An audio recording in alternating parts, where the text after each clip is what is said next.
Hello guys, welcome to Saiyan What Ifs. So in this video, we will see, what if Goku became the Omega Destroyer? If you enjoy these kinds of stories, don't forget to show us some love by hitting the like button and subscribing to the channel.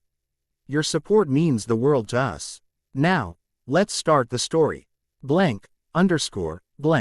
Chapter 1. Ascension Beyond Gods. The universe died with a sigh, not a scream. Goku floated in the void where Universe 19 had existed mere moments before, the afterimages of galaxies still burning in his retinas like phantom limbs.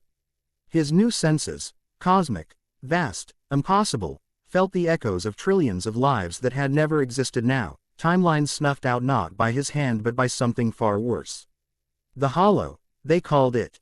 A cancer between realities, devouring entire universes and leaving nothing behind, not even the possibility of resurrection. This is the seventh universe in 3 cosmic cycles. Came a voice like crystalline bells from behind him. Goku didn't turn. He didn't need to. His awareness extended in all directions simultaneously now. The woman approaching wore robes that contained constellations that had never existed in his reality. Amara, first assistant to the Grand Priest, designer of cosmic architecture. Her silver hair flowed against the vacuum of space as if underwater. And her eyes held the calculation of someone measuring a tool for its usefulness. I didn't ask for this, Goku said, his voice unchanged despite the transformation that had remade him 3 days prior. His body bore luminous markings that pulsed with cosmic energy, shifting patterns that matched no known language yet somehow conveyed meaning to those who gazed upon them. I just wanted to stop the Hollow. And now you have the power to do so, Amara replied, circling to face him. Her expression betrayed no emotion, but something in her posture suggested curiosity. The Omega Destroyer isn't simply a title, Son Goku. It's a cosmic necessity. The multiverse requires balance. I know what Zeno and the Grand Priest told me, Goku interrupted, his eyes shifting momentarily fro. Their usual onyx to deep wells containing galaxies. But they didn't say I'd feel every death. That I'd know the names of beings I never met, worlds I never visited. A smile ghosted across Amara's face. Gone so quickly Goku almost missed it. That's because no Omega Destroyer has ever been someone like you before. The role traditionally goes to beings born of cosmic force, not mortals who ascend. She gestured to the void around them. Most would have simply erased Universe 19 themselves upon seeing the infection spreading. You tried to save it. The memory flashed through Goku's mind, arriving too late. Finding the Hollow already consuming the universe's outer boundaries. His desperate attempt to evacuate the remaining solar systems, the horrifying discovery that moving infected matter between universes only spread the contamination faster. His final, impossible choice. I didn't save anyone, Goku said, his fist clenching. The action sent ripples through reality around them, all distortions in the fabric of what remained of Universe 19. That's not entirely true. The new voice was warm, melodic, with an undercurrent of ancient wisdom. From a tear in space emerged a woman, with skin like burnished copper and hair that seemed composed of living flame. Seraphina, last of the Phoenix Covenant, a cosmic race so old they predated the current iteration of multiple universes. Her eyes, 3 of them, regarded Goku with something between sympathy and assessment. The quantum signature of 57 souls remains in your aura, she said, approaching with movements that seemed to leave trails of fire in her wake. You pulled them from the collapsing timeline before it vanished. Goku's eyes widened. I did, but I don't. He paused, suddenly aware of a presence within himself. A pocket dimension unconsciously created in the moment of Universe 19's destruction. There, inside me, Amara's perfectly composed features showed genuine surprise. Impossible. Even the gods of destruction cannot preserve matter from a universe that never existed.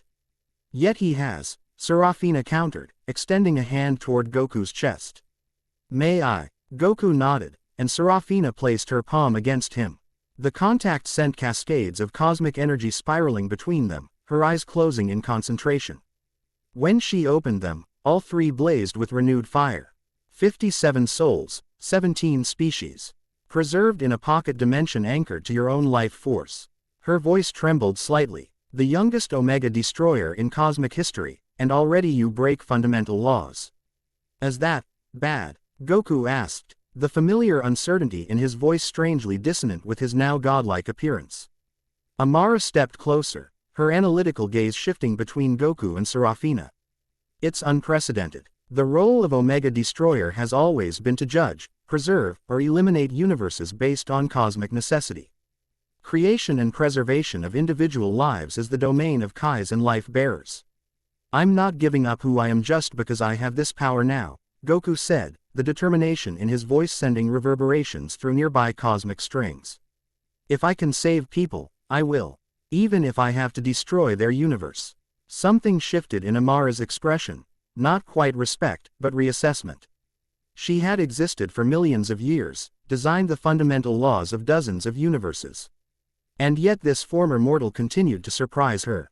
The Cosmic Council will want to meet you, she said finally. To evaluate your interpretation of your role. Let them, Goku replied simply.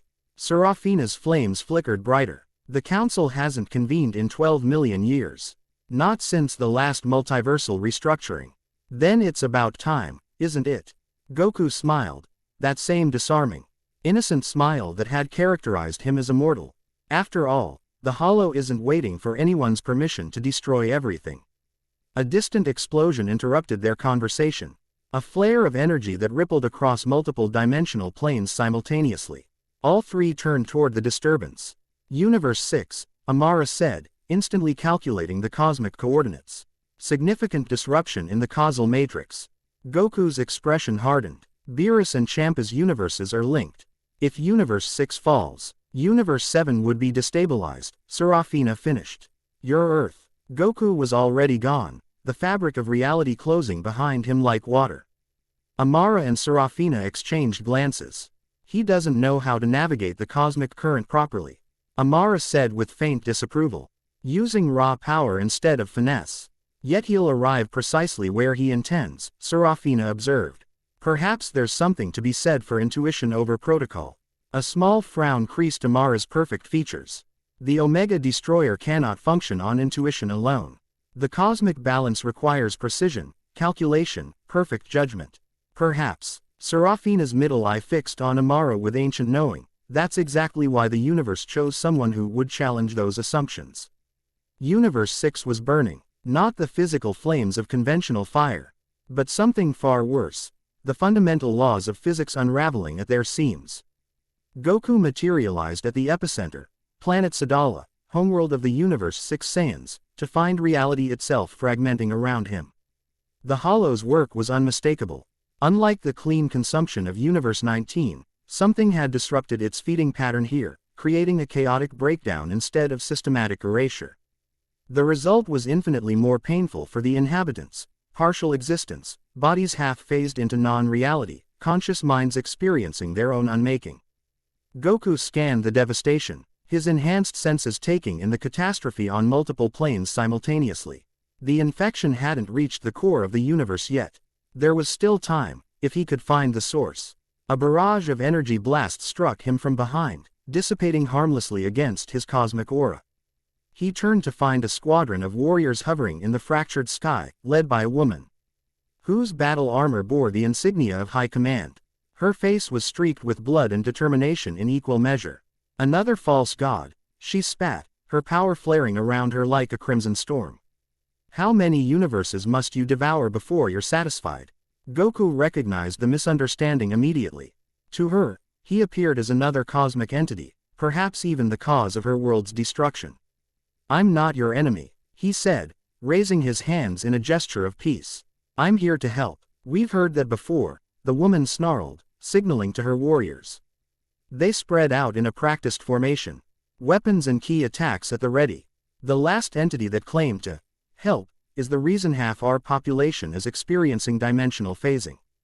Goku studied her more carefully. Strong, extraordinarily so for a mortal, with tactical intelligence evident in her positioning and the modifications to her weapons. Spiritual energy interwoven with technology in a way he'd never seen before. You're fighting the Hollow, he realized aloud. How long have you been holding it back? Surprise flickered across her face before the mask of determination returned. 3 planetary rotations. We lost contact with Universe 19 before that. Are you claiming you're not with them? Universe 19 is gone, Goku said quietly. I couldn't save it. I'm trying to prevent the same happening here. Commander Kira, one of her lieutenants called urgently. The quantum readings are spiking again.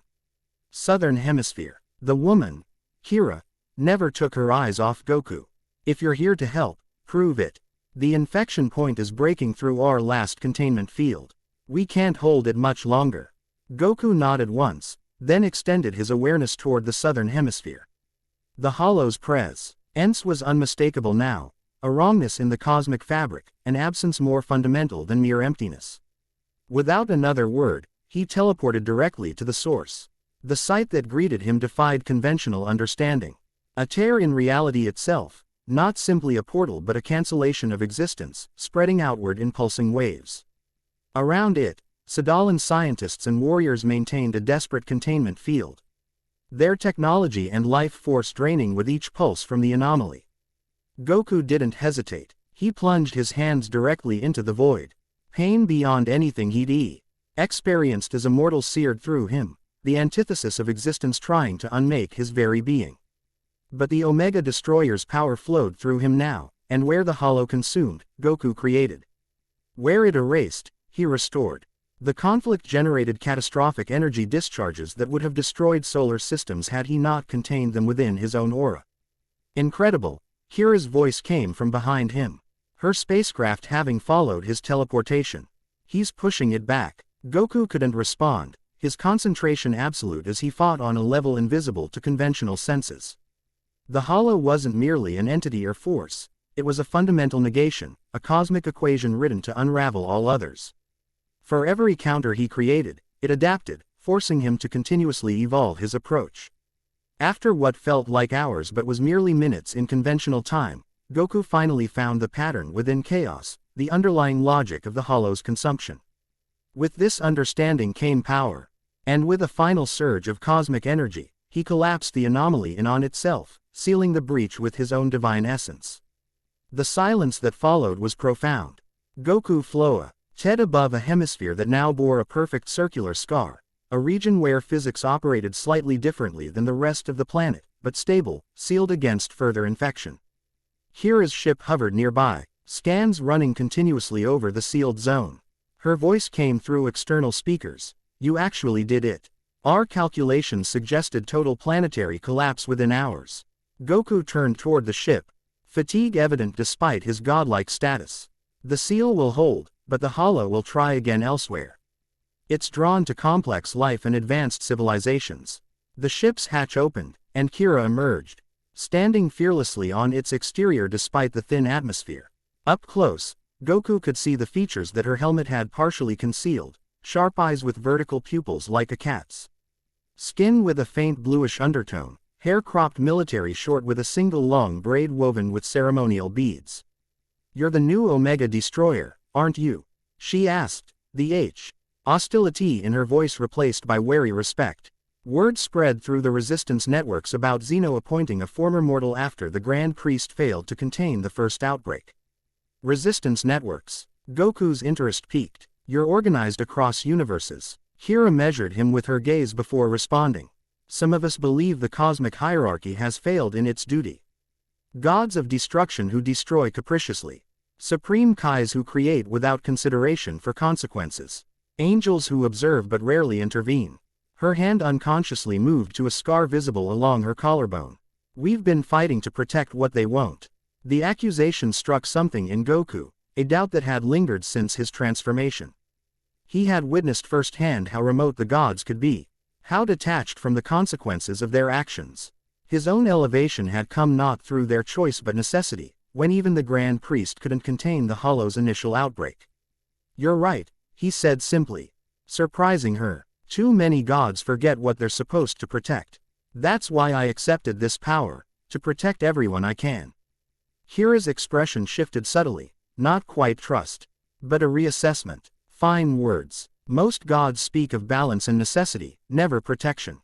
I'm not most gods, Goku replied with a slight smile.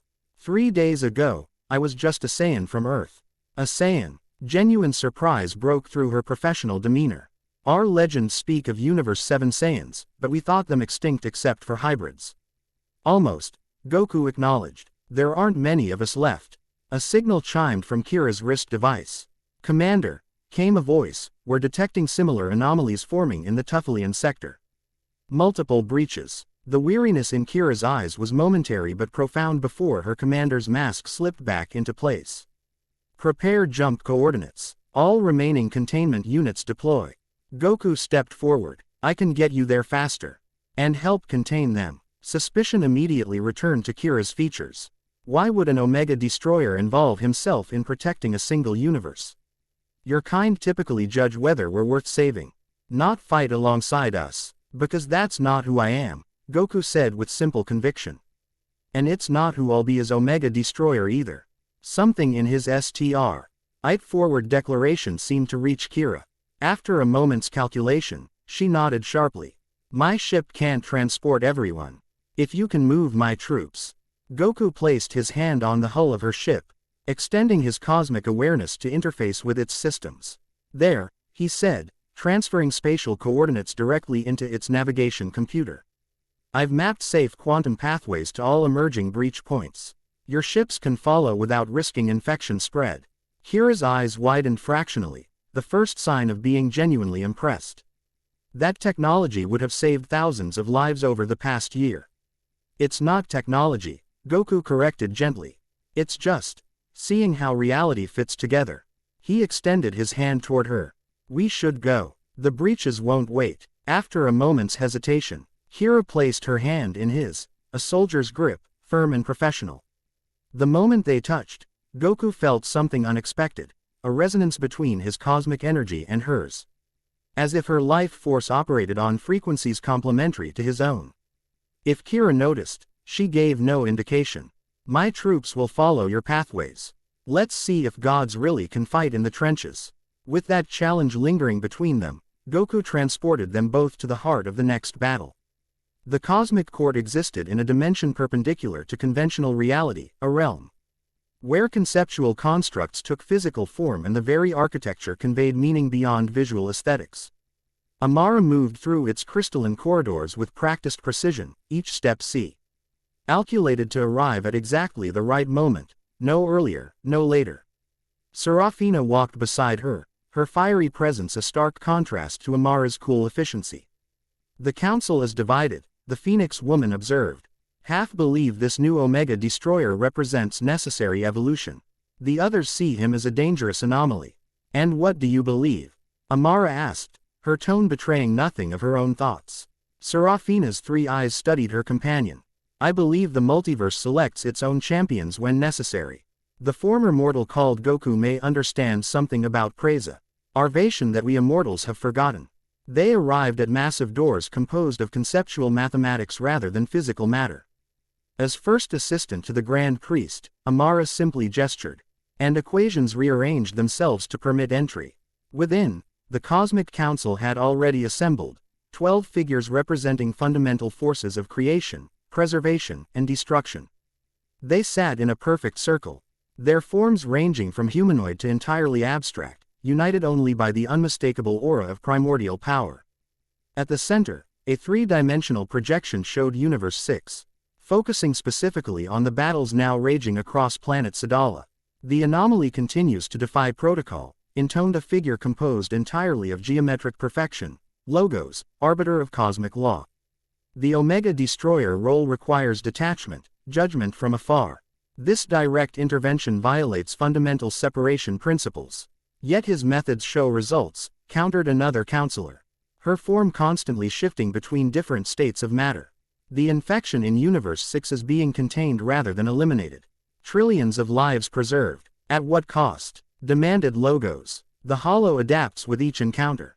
Direct engagement may accelerate its evolution. Amara cleared her throat delicately, drawing all attention. Counselors, my analysis suggests both perspectives have merit.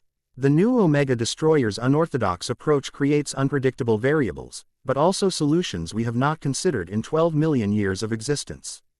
You sound almost approving, Amara, Logos noted with surprise. You, who have always championed cosmic protocol above all else. I champion cosmic stability, Amara corrected, her perfect composure never wavering. If estable, IST protocols fail to maintain that stability, evolution becomes necessary, not optional. Murmurs rippled through the council at her unexpected position. Amara had designed the very frameworks by which universes operated. Her dedication to cosmic architecture was legendary even among immortals. There is another factor to consider, Serafina interjected, her flames pulsing with emphasis. The prophecies of the Phoenix Covenant speak of a time when destruction and creation would find harmony in a single vessel. When the boundaries between cosmic roles would blur, making way for new order. Prophecies, scoffed Logos, subjective interpretations of probability cascades, which have proven accurate in 87% of cosmic transitions, Serafina countered smoothly. Including the emergence of the hollow itself. This silenced even Logos. The council shifted uncomfortably, cosmic energies fluctuating with their unease. What does the Grand Priest say? Asked a counselor from the shadows. The Grand Priest remains in recovery after his encounter with the hollow, Amara replied. His cosmic essence was nearly erased completely. It will be centuries before he can advise again. And Zeno, the Omni King observes, Amara said carefully. As is his way, the projection at the center of the chamber shifted, focusing now on Goku as he simultaneously contained multiple reality breaches. His power stretching to limits that should have been impossible for a newly ascended being. More remarkable still was how he coordinated with Kira's forces, adapting his cosmic technique to complement their mortal technologies instead of simply overwhelming them with divine power. Unprecedented, whispered one of the counselors. He's teaching mortals to manipulate cosmic energy, sharing knowledge reserved for gods. Logos added ominously, saving lives, Serafina corrected, her middle eye flaring. Which is supposed to be our purpose as well. Amara studied the projection with analytical precision. Something about the former mortal's approach stirred long-dormant curiosity within her. For millions of years, she had designed cosmic architecture according to established principles, efficiency, balance, predictability. Yet here was a being who introduced controlled chaos into the system and somehow achieved superior results. I will observe the new Omega Destroyer directly, she announced suddenly. To gather empirical data on his methods and their consequences for cosmic stability. Logos' geometric form pulsed with alarm. That violates separation protocols. The designer of cosmic architecture must remain detached from operational entities. Protocols established during the last restructuring, Amara reminded him. A restructuring necessitated by our failure to anticipate evolutionary pressures within the system. Her perfect features remained composed, but something like determination flickered in her eyes. I would prefer to avoid another complete cosmic reset. Before Logos could object further, Serafina stepped forward. I will accompany her. The Phoenix Covenant's purpose has always been to witness and record cosmic transitions.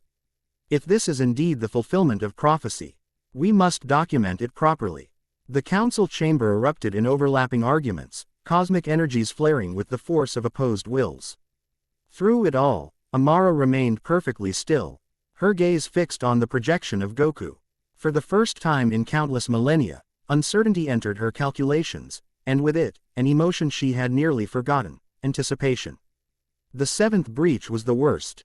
Goku stood at the epicenter of what had once been a thriving Tuffalian metropolis, holding back a tide of unreality that threatened to consume everything in its path.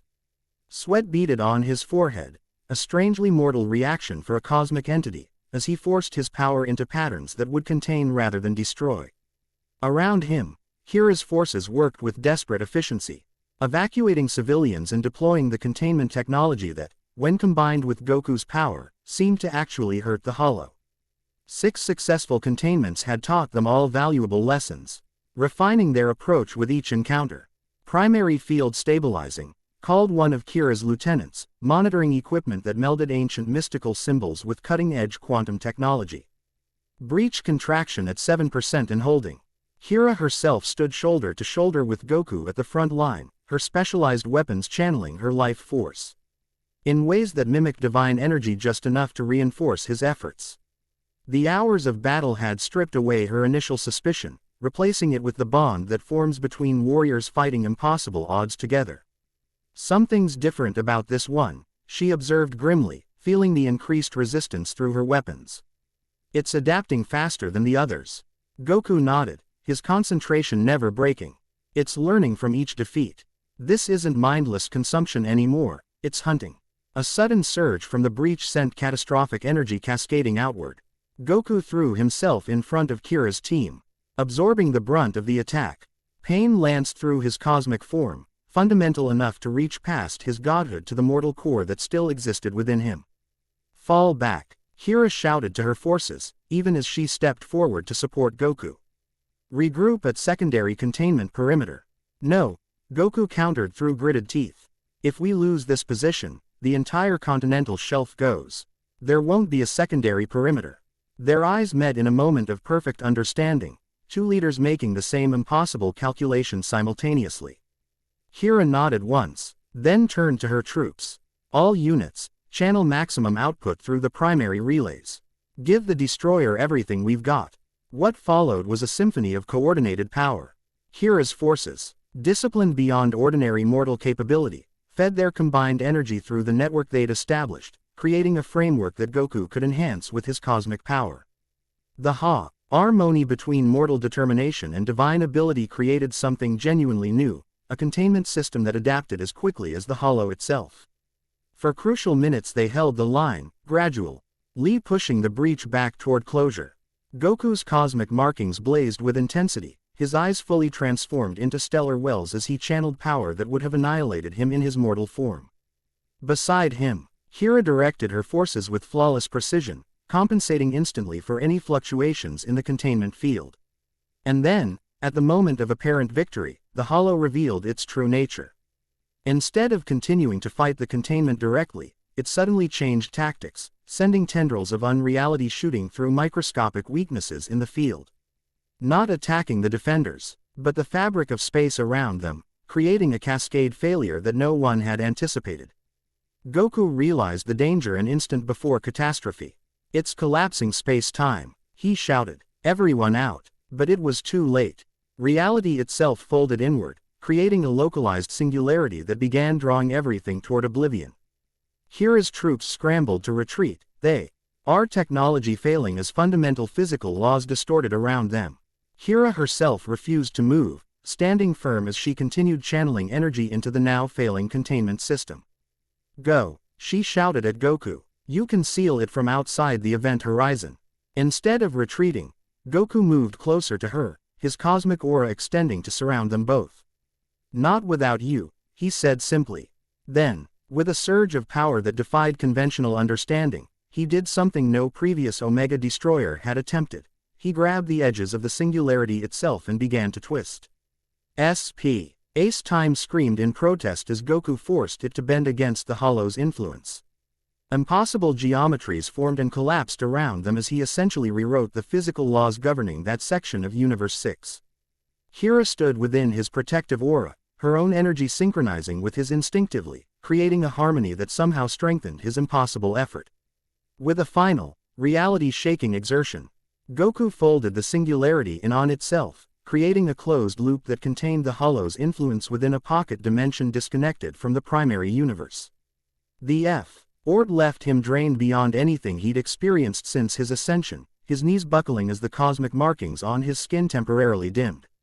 Kira caught him before he could fall, her own strength. GTH nearly depleted yet still enough to support him. Around them, the devastated Tuffalian city slowly stabilized, reality reasserting itself in the absence of the hollow's corruption. You did it, she said. Disbelief and respect mingling in her voice. You rewrote causality itself. Goku managed a weak smile, his form briefly flickering between his divine aspect and something closer to his original Saiyan appearance. We did it, he corrected. Your containment network gave me the framework. I just adjusted it a little. A laugh escaped Kira, surprising herself as much as him. Adjusted it. You broke every known law of cosmic physics. Not broke, came a new voice, precise and measured. Reinterpreted. They turned to find Amara and Serafina standing nearby, having arrived unnoticed during the chaos. Amara's expression held something rarely seen on her perfect features, genuine intrigue. Beside her, Serafina's flames burned with increased brightness, all three eyes focused intently on Goku. The council sent you to check up on me? Goku asked, straightening despite his exhaustion, unconsciously keeping Kira within his protective aura. To observe, Amara corrected. What you've done here defies conventional cosmic theory. You've created a recursive dimensional fold without collapsing the parent universe, something previously considered mathematically impossible. I didn't know it was impossible. Goku said simply. I just knew I needed to protect everyone. Amara's head tilted slightly, a gesture of genuine puzzlement. That's precisely what fascinates me. Your lack of formal cosmic knowledge should be a limitation, yet you consistently achieve results that established principles cannot explain. Kira stepped forward, her natural suspicion of cosmic entities rting itself despite her newfound respect for Goku. And now that you've observed, what will you report back to your council? That he's too unpredictable, too dangerous to the established order. He's exactly what the multiverse requires, Serafina answered before Amara could respond. The Phoenix Covenant has waited eons for a destroyer who creates. Goku looked between them, reading the complex currents of cosmic politics at play. I don't care about prophecies or councils, he said firmly. The Hollow is still out there, still adapting. We need to find its source and stop it before more universes fall. Agreed, Amara said, surprising them all. Which is why I've decided to provide direct assistance rather than merely observe. Kira's disbelief was evident. The designer of cosmic architecture is offering to get her hands dirty. A fleeting expression that might have been amusement crossed Amara's perfect features. The architecture I designed is being unmade. Professional pride, if nothing else, demands intervention. Goku's exhaustion seemed to lift slightly at the prospect of new allies. What about the council? Won't they object? Undoubtedly, Amara acknowledged, but the Grand Priest entrusted me with certain discretionary powers in his absence. I intend to exercise them. Serafina's flames pulsed with what seemed like satisfaction. And the Phoenix Covenant stands with the Omega Destroyer as well. Our archives contain knowledge of previous cosmic threats that may prove relevant. Kira looked between these cosmic entities with undisguised suspicion, then turned to Goku. And what about us, the mortals fighting on the front lines? Do we get consulted, or just protected from on high? Goku met her challenging gaze directly. Your resistance Netwo. RK has been fighting the Hollow longer than I have. You know things none of us do. He looked around at their unlikely gathering. A rebel commander, a cosmic architect, the last phoenix, and himself, the reluctant god. We need each other. All of us. Something shifted in Kira's expression. Not quite trust, but a willingness to consider possibilities beyond her previous experience. My network spans 17 universes. If you're serious about finding the Hollow's source. I am, Goku said with quiet determination. Then we should start with Universe 11, Kira said. Our operatives there repo RTED anomalies similar to the early signs we saw in Universe 19 before it fell. Universe 11, Goku repeated, his expression darkening slightly. Jiren's universe. You know it? Amara asked with interest. I fought there once, in the Tournament of Power.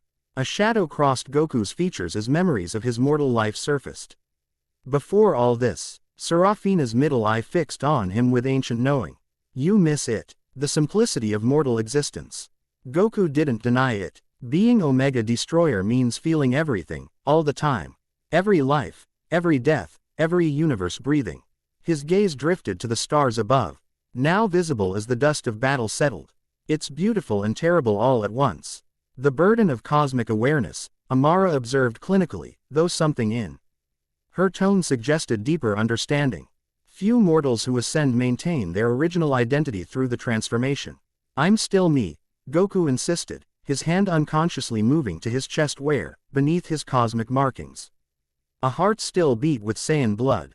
Just more. Kira studied him with newfound appreciation, seeing beyond the god to the warrior beneath. That's why you fight differently than other cosmic entities. You remember what it means to bleed. Their eyes met, and something unspoken passed between them, recognition between two warriors from vastly different worlds yet united by shared purpose. For a moment, the cosmic hierarchy fell away, leaving simply people facing impossible odds together. Universe 11, then, Goku decided, his strength visibly returning as his determination solidified. "We find whatever trace the hollow left there, and follow it back to its source. The council will demand an explanation," Amara warned, though her tone suggested shish.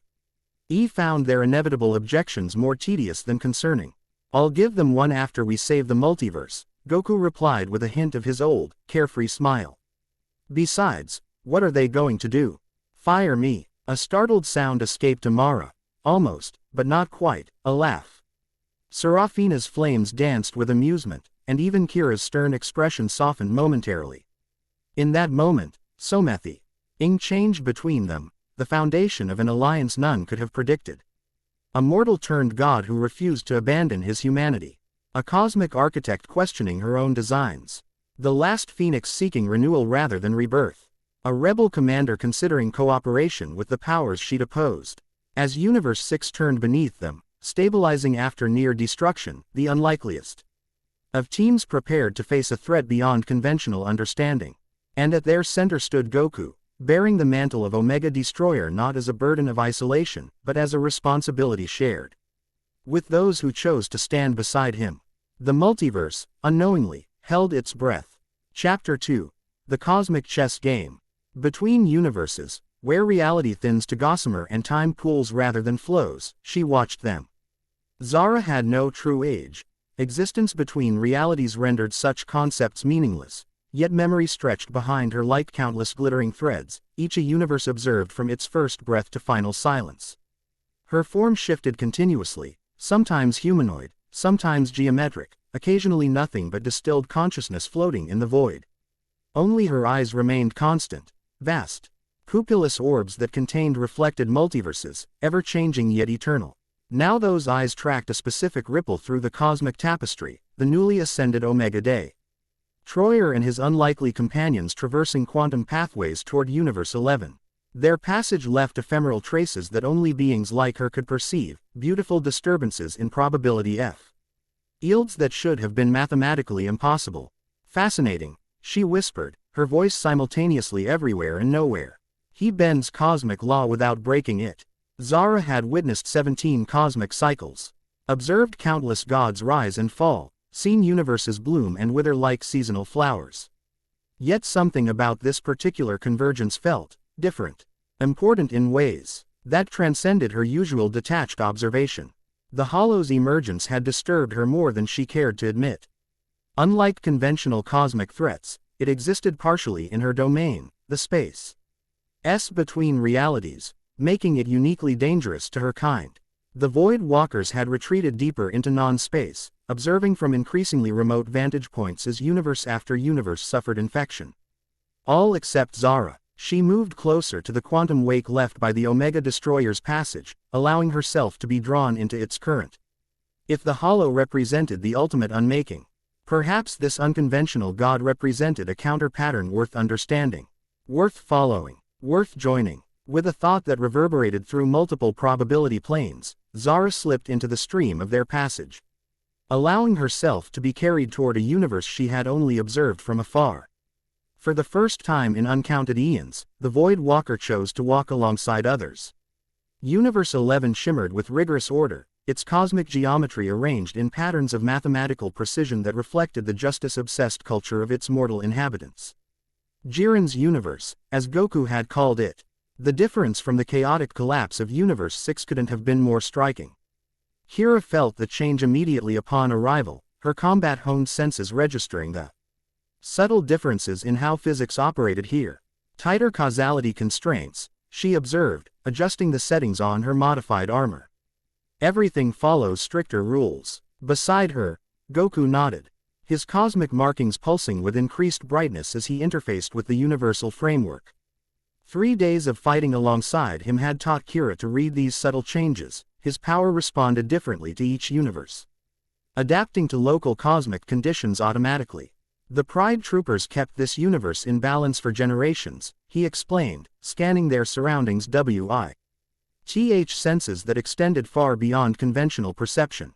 Their concept of justice shaped reality itself over time. They had materialized on an observation platform orbiting the primary planet of Universe 11. A strategic choice that allowed them to remain undetected while assessing the situation. Amara stood at the edge of the platform, her perfect features reflecting the starlight as she conducted her own analysis. No obvious signs of infection, the cosmic architect announced, her voice carrying the precision of one who had designed universal laws themselves. Quantum integrity at 99.997%, higher than standard baseline. Quote, "Too perfect," Serafina countered, her three eyes narrowing as her flames dimmed to avoid detection. Natural universal evolution includes quantum fluctuations. This reads like artificial stabilization, Amara finished, genuine concern breaching her composed facade. Someone has been reinforcing this universe's structural integrity. Kira's hand moved instinctively to her weapons.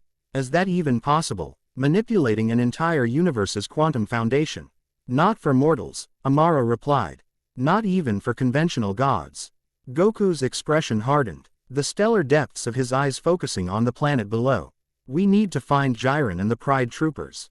If anyone would notice unusual activity here, it would be them.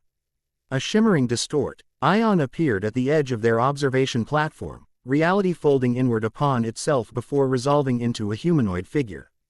Where the distortion touched the platform's surface, mathematical equations briefly became visible. As if reality itself revealed its underlying code in her presence. "They won't help you," said the newcomer, her voice layered with multiple tones speaking in perfect harmony. "The Pride Troopers have been systematically removed from the equation." All four turned toward the voice, reactions varying from Kira's combat-ready stance to Amara's subtle repositioning that placed her protectively near Goku. Only Serafina showed no surprise, her ancient eyes regarding the newcomer with quiet recognition.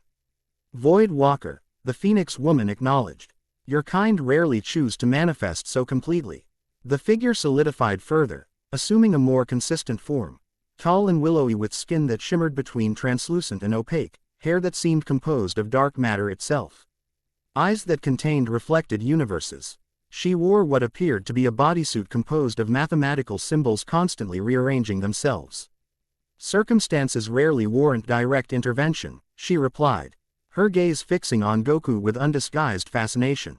"But then, we rarely witness an Omega Destroyer who rewrites cosmic law through sheer intuition." Goku studied her with equal interest, sensing something fundamentally different about this being. Unlike Amara or Serafina, whose divine nature resonated with his own cosmic awareness, this woman existed somehow, adjacent to conventional reality. "You're Zara," he said suddenly, knowledge flowing into him from the cosmic consciousness that now intertwined with his own. "The Void Walkers have watched RSES form and die since before the current cosmic cycle." A smile ghosted across her features, there and gone like quantum fluctuation. "And you are Son Goku, who was mortal 3 weeks ago and now LDS power that frightens even the Cosmic Council." She moved closer, each step leaving brief mathematical equations glowing on the platform's surface. "Remarkable." Kira stepped between them, her Nadu.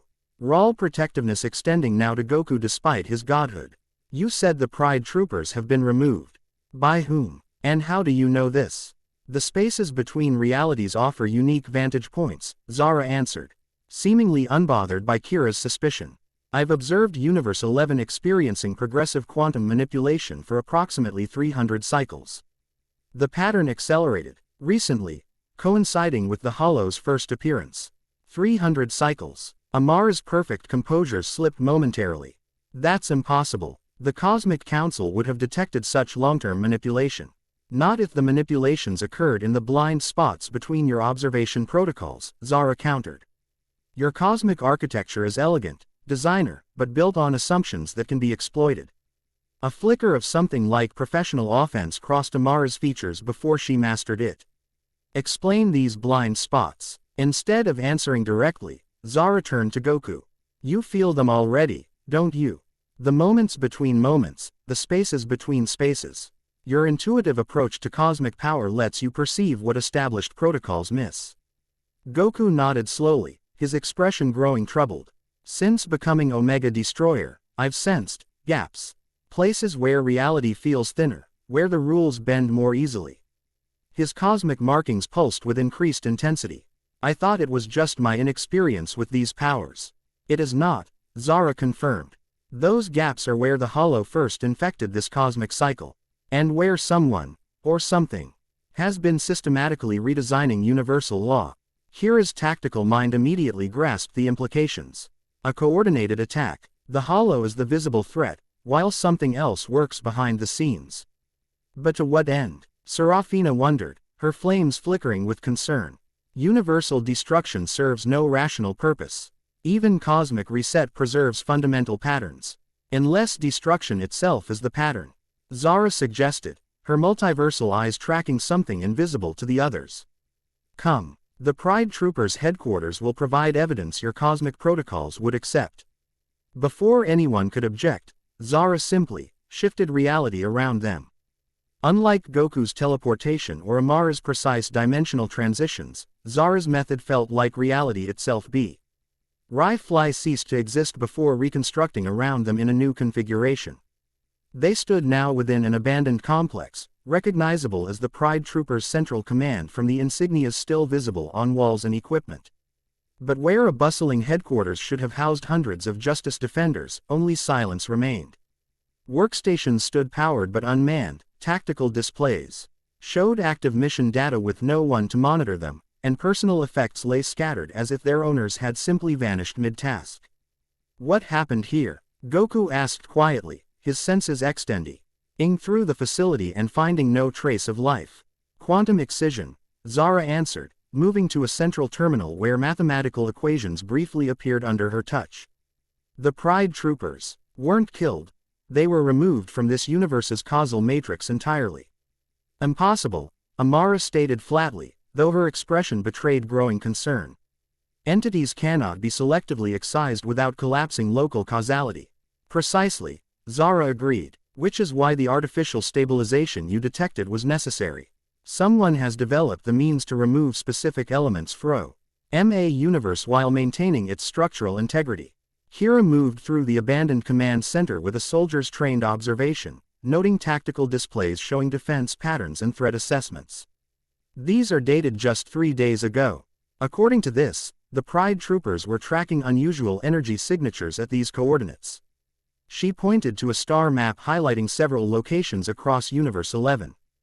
Goku joined her, studying the map with growing recognition. Those are nexus points, places where universal boundaries are naturally thinner. In the Tournament of Power, Jiren mentioned monitoring them as part of their duties. The Hollow's natural entry points, Serafina observed, joining them. If someone wanted to introduce infection without detection, the wide target nexus points under official monitoring, Kira finished grimly.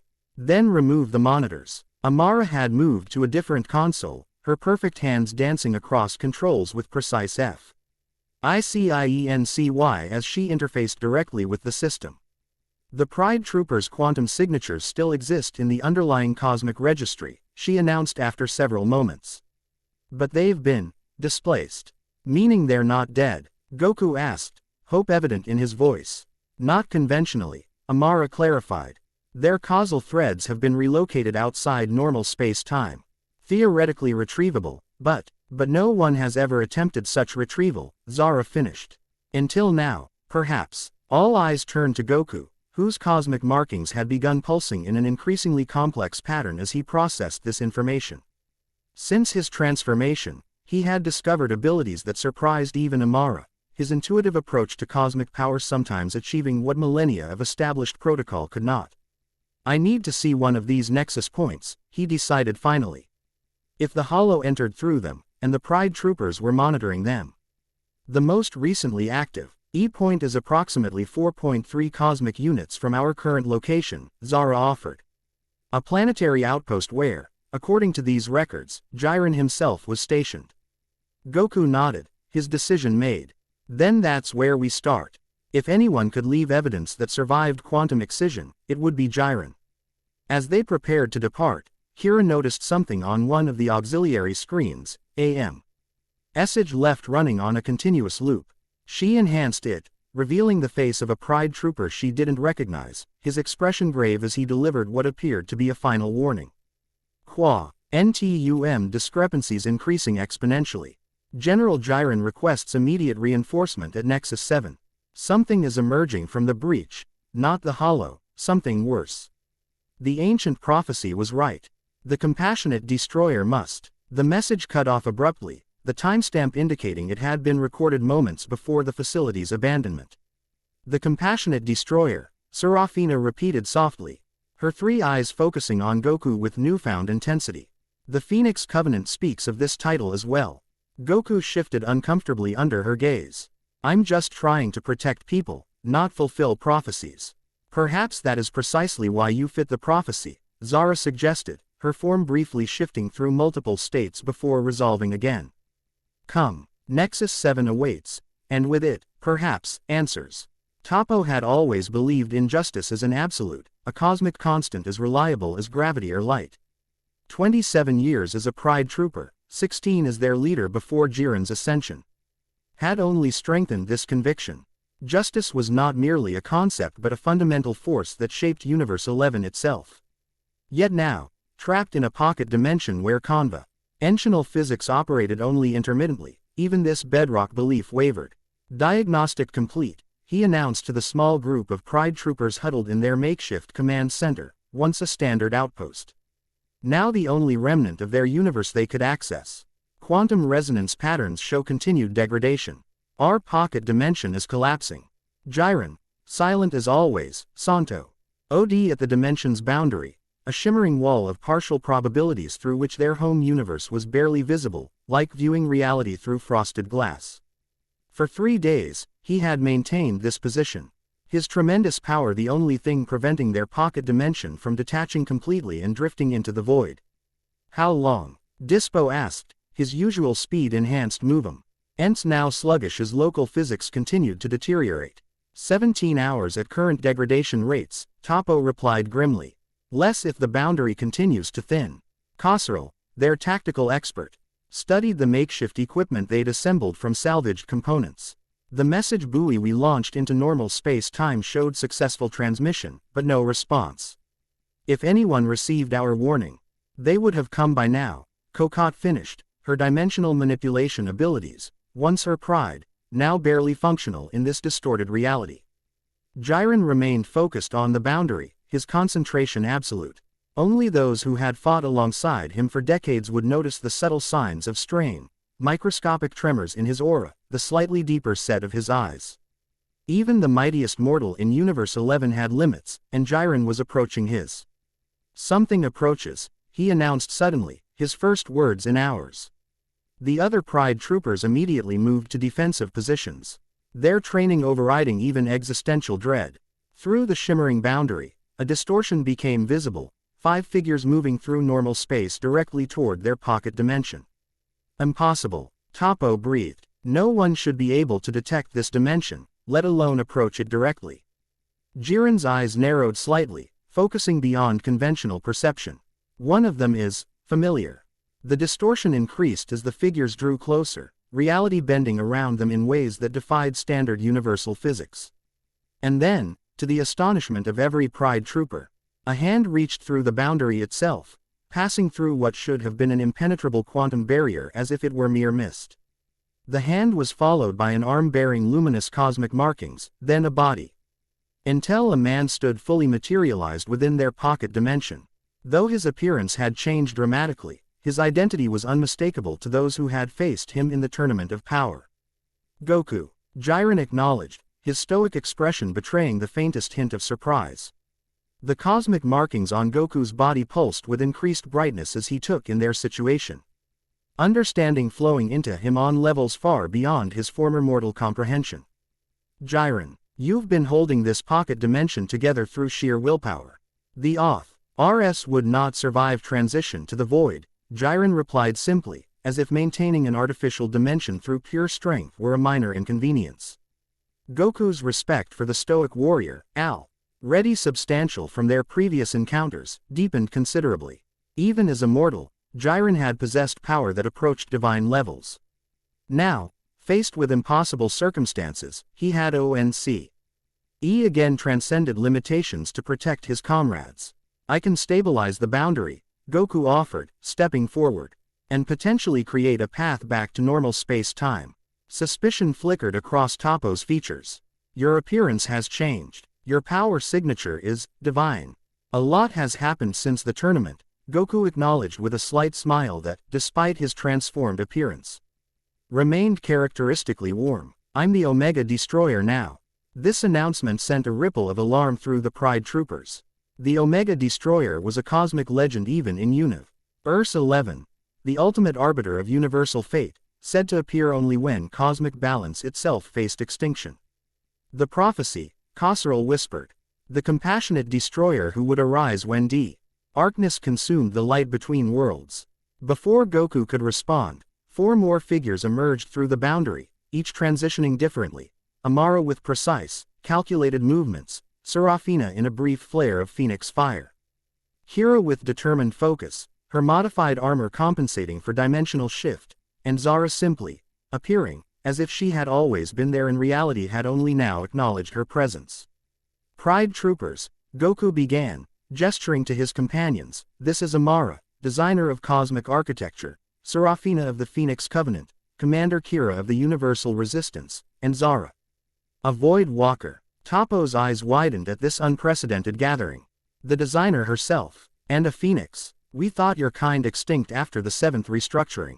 Nearly so, Serafina acknowledged, her 3 eyes scanning the degrading pocket dimension with concern. But extinction and rebirth are merely phases for my kind. Jiren's attention had fixed on Kira, recognition flashing momentarily in his stoic features. The resistance. We intercepted communications from your network 3 cycles ago. Kira met his gaze unflinchingly, warrior to warrior. And yet you didn't move against us. Despite your mandate to maintain universal order. Your methods were unorthodox, Jiren replied, but your purpose aligned with justice. We saw no conflict. This pragmatic assessment seemed to earn Kira's grudging respect. She nodded once, then turned her attention to the deteriorating dimension around them. We need to move quickly. This pocket is approaching critical instability. Agreed. Amara stepped forward, her perfect features reflecting the shimmering boundary as she analyzed its structure. Fascinating construction. Whoever created this dimension, Al-Excision had intimate knowledge of universal architectural principles.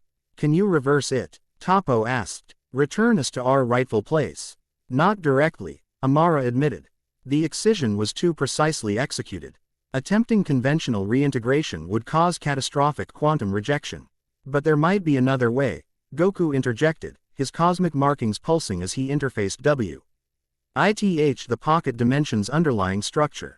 If we can't return you to your original positions in the universal matrix, we create new positions, Zara finished, her form briefly phasing through multiple probability states. Rewrite their quantum signatures to harmonize with the altered universal constants. Jiren studied Goku with penetrating intensity. You would rewrite our very existence. Only enough to get you back. Goku clarified. Your core identities, memories, powers would remain intact. But your connection to Universe 11 would be recalibrated. A heavy silence fell over the Pride troopers as they considered these implications. Their entire existence had been dedicated to maintaining justice within Universe 11. To return as something slightly different, their Fundame NTAL connection to their universe altered. Why were we targeted? Khosrul asked finally. Of all entities in Universe 11, why excise the Pride troopers specifically? Because you were monitoring the nexus points, Kira answered, her tactical mind having already assembled the puzzle pieces. And you discovered something someone wanted kept hidden. The breach at Nexus 7, Toppo confirmed grimly. We detected unusual quantum fluctuations 3 weeks ago, subtle at first, then increasingly pronounced. Jiren went to investigate personally. All eyes turned to the stoic warrior, who had maintained his position at the boundary despite the ongoing conversation. For a moment it seemed he might maintain his characteristic silence, but finally he spoke, his deep voice resonating with uncharacteristic gravity. I witnessed the birth of the Hollow, Jiren said simply. Shock registered on every face except Zara's, whose multiversal eyes merely reflected deeper understanding. Goku moved closer to Jiren, the cosmic markings on his body intensifying. Tell me everything, he urged. Jiren nodded once, then continued.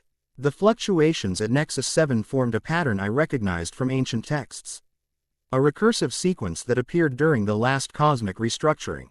I maintained observation for 72 hours as the pattern intensified. Then, a breach formed. Like the ones we fought in Universe 6. Kira asked. No. Jiren's expression darkened. Those breaches were symptoms. What I witnessed was the origin point. A tear not in our universe, but in the fabric between universes. Zara's form flickered momentarily, genuine alarm disrupting her usual quantum stability. You observed a primordial breach. A wound in the multiverse itself. Yes, Jiren confirmed. And through it came nothing. Nothing. Toppo questioned. Not empty space, Jiren clarified. True nothingness. The absence of existence itself, spreading outward like infection. The hollow, Serafina whispered, her flames dimming with ancient dread. But a primordial breach cannot form spontaneously. The cosmic architecture prevents it. Unless the architecture was deliberately weakened, Amara stated, our perfect composure failing as implications cascaded through her analytical mind. Universe 11's unusual stability, the precise excision of its defenders, the breach at a monitored nexus point, this wasn't opportunistic. It was engineered. The full weight of this revelation settled over the group. The hollow wasn't a natural cosmic disaster, but a weapon, deliberately created and deployed against the multiverse itself. Did you see who created the breach? Goku asked, his voice tight with contained fury, a dangerous edge that made even Jiren take note. Not clearly, the Pride Trooper admitted. As the breach stabilized, I detected a presence observing from the other side, something ancient and vast. It sensed me watching and reacted. The pocket dimension formed immediately after. Ely managed to extend it around my comrades before we were completely excised. Which means, Kira concluded grimly, whatever entity created the hollow knows we're investigating now. And has had weeks to prepare for our interference. Goku absorbed this information, his expression hardening with determination that transcended even his new divine status. The cosmic markings on his body pulsed with increasing intensity, responding to his emotions in ways that made the pocket dimension's boundary temporarily stabilize. We need to get you all back to normal space-time, he decided. Then, find this breach and seal it permanently. And confront whatever created it, Jiren added, meeting Goku's gaze with shared resolve. Two warriors from different universes, different cosmic stations, unitted by the recognition of a threat that transcended both. Goku nodded once, then turned to his unlikely team. Amara, Zara, can you work together to create a transition matrix for the Pride Troopers? The Cosmic Architect and Void Walker exchanged measuring glances, centuries of operating in different dimensional paradigms creating momentary friction. Then, with professional pragmatism, both nodded.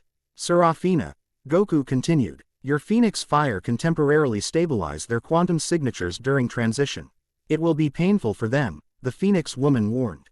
My flame burns Acro's multiple reality states simultaneously. We've endured worse for justice, Toppo declared, the other Pride Troopers nodding in grim agreement. Kira, Goku turned to the Resistance commander, your modified technology can help anchor them once we cross back. Similar to what your teams developed in Universe 6. Kira was already adjusting settings on her armor, tactical mind calculating optimal configurations. I'll need to convert the outpost's power core to establish a strong enough quantum tether. And you? Jiren asked Goku directly, warrior to warrior. What will the Omega Destroyer contribute? Goku's expression softened slightly, a glimpse of his former self shining through his divine aspect. I'm going to hold reality open while they rewrite your place in it. Might be a bit rough.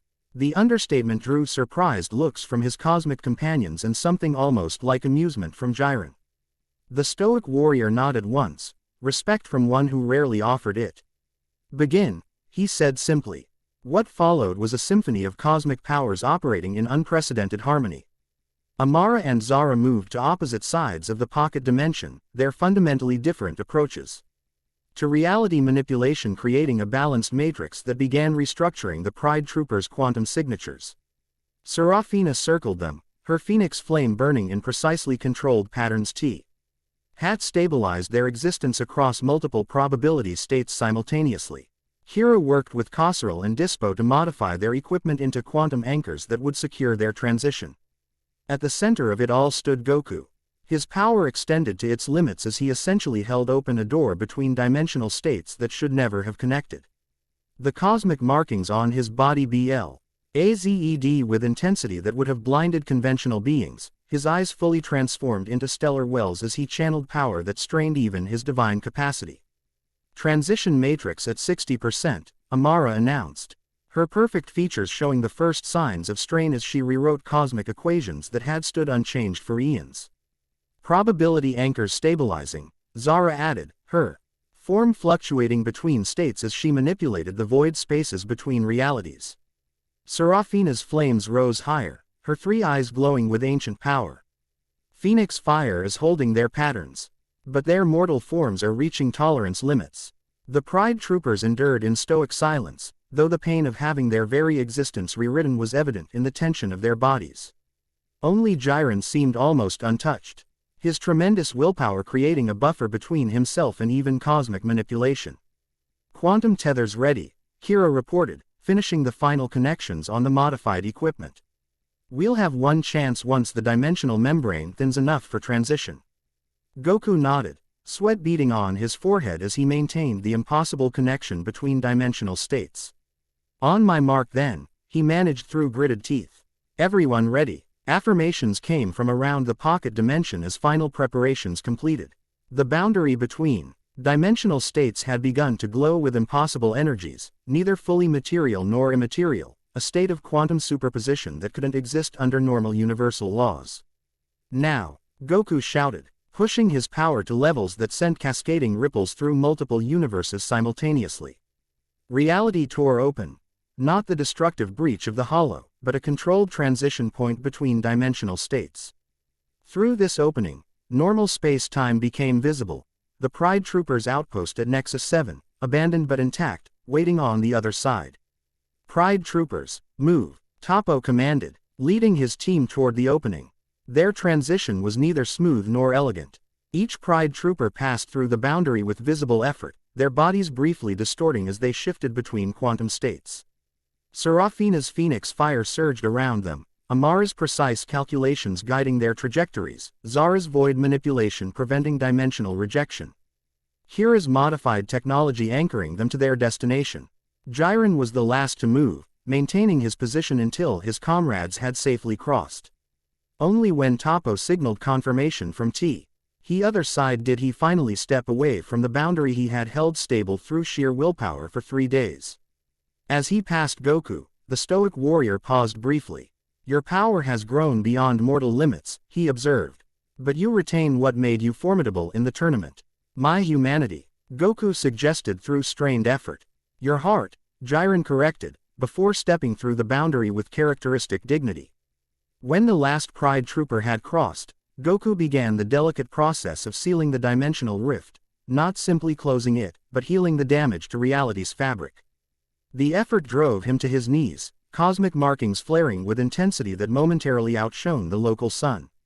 Kira was at his side instantly, her hand on his shoulder providing unexpected support as she channeled her own life force to supplement his effort. Amara and Zara worked in tandem to stabilize the collapsing pocket dimension, while Serafina's phoenix fire purified the quantum residue that might have attracted the hollow's attention. With a final surge of power, Goku completed the seal, reality snapping back into proper alignment with an audible thunderclap that reverberated across multiple dimensional planes. He remained kneeling for several moments, his divine form flickering briefly to reveal the Saiyan beneath before stabilizing again. Show off, Kira said with gruff affection, helping him to his feet despite knowing her strength was unnecessary for a cosmic entity. Goku managed a tired smile, accepting her support more for the connection it represented than physical need. Just didn't want to make a mess of Jiren's universe after we went to all the trouble of getting them back. The casual humor in the face of cosmic exertion drew varied reactions, exasperation from Amara, amusement from Serafina, analytical interest from Zara, and reluctant appreciation from Kira. In that moment, despite his godhood, Goku seemed refreshingly, impossibly human. We should cross over ourselves, Amara suggested, already calculating the optimal transition vectors. The dimensional disturbance will attract attention. both from the Cosmic Council and potentially whatever created the Hollow. Let them come, Kira said, her hand moving unconsciously to her weapons. I've been fighting shadows for years. I'd welcome a visible enemy. Be careful what you wish for, Commander, Zara cautioned, her multiversal eyes tracking something beyond normal perception. The entity Jiren glimpsed was ancient enough to recognize my kind. Few beings remain from that era, none of them benevolent. Goku straightened, his strength visibly returning as his cosmic markings resumed their normal luminosity. Let's regroup with the Pride Troopers. If Jiren saw the birth of the Hollow, he might have insights on how to defeat it permanently. With considerably less effort than their first transition, the unlikely team crossed the dimensional boundary, returning to normal space. Time within the Pride Troopers' outpost at Nexus 7.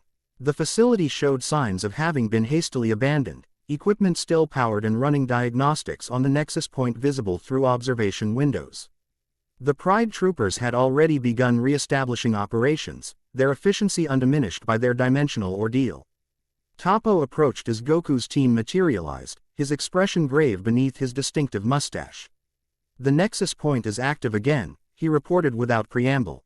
Quantum fluctuations match the pattern observed before the primordial breach formed.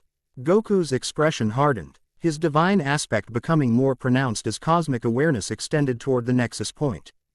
Beyond the outpost's reinforced walls, space itself seemed to shimmer with unnatural energies, not yet a breach, but the precursor to one. How long? He asked, already calculating potential responses. Hours, not days, Jiren answered, joining them from the primary monitoring station. The pattern is accelerating exponentially. Then we have a decision to make, Goku said, looking around at his assembled allies, cosmic and mortal, divine and mundane, united by circumstance and shared purpose. We can attempt to seal this breach point permanently, or use it to trace the Hollow to its source, Kira finished, her tactical mind immediately grasping the opportunity. Turn their pathway against them. That would be extraordinarily dangerous, Amara cautioned, perfect features creased with genuine concern. Traversing an active breach point would expose us directly to the Hollow's essence. Even cosmic entities risk corruption. Some risks are necessary for justice, Toppo declared, the Pride Troopers around him nodding in agreement. Jiren studied Goku with penetrating intensity. You've changed significantly since our battle, but your core remains the same.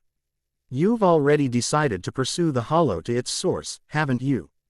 A slight smile crossed Goku's face, neither confirming nor denying but acknowledging Jiren's insight.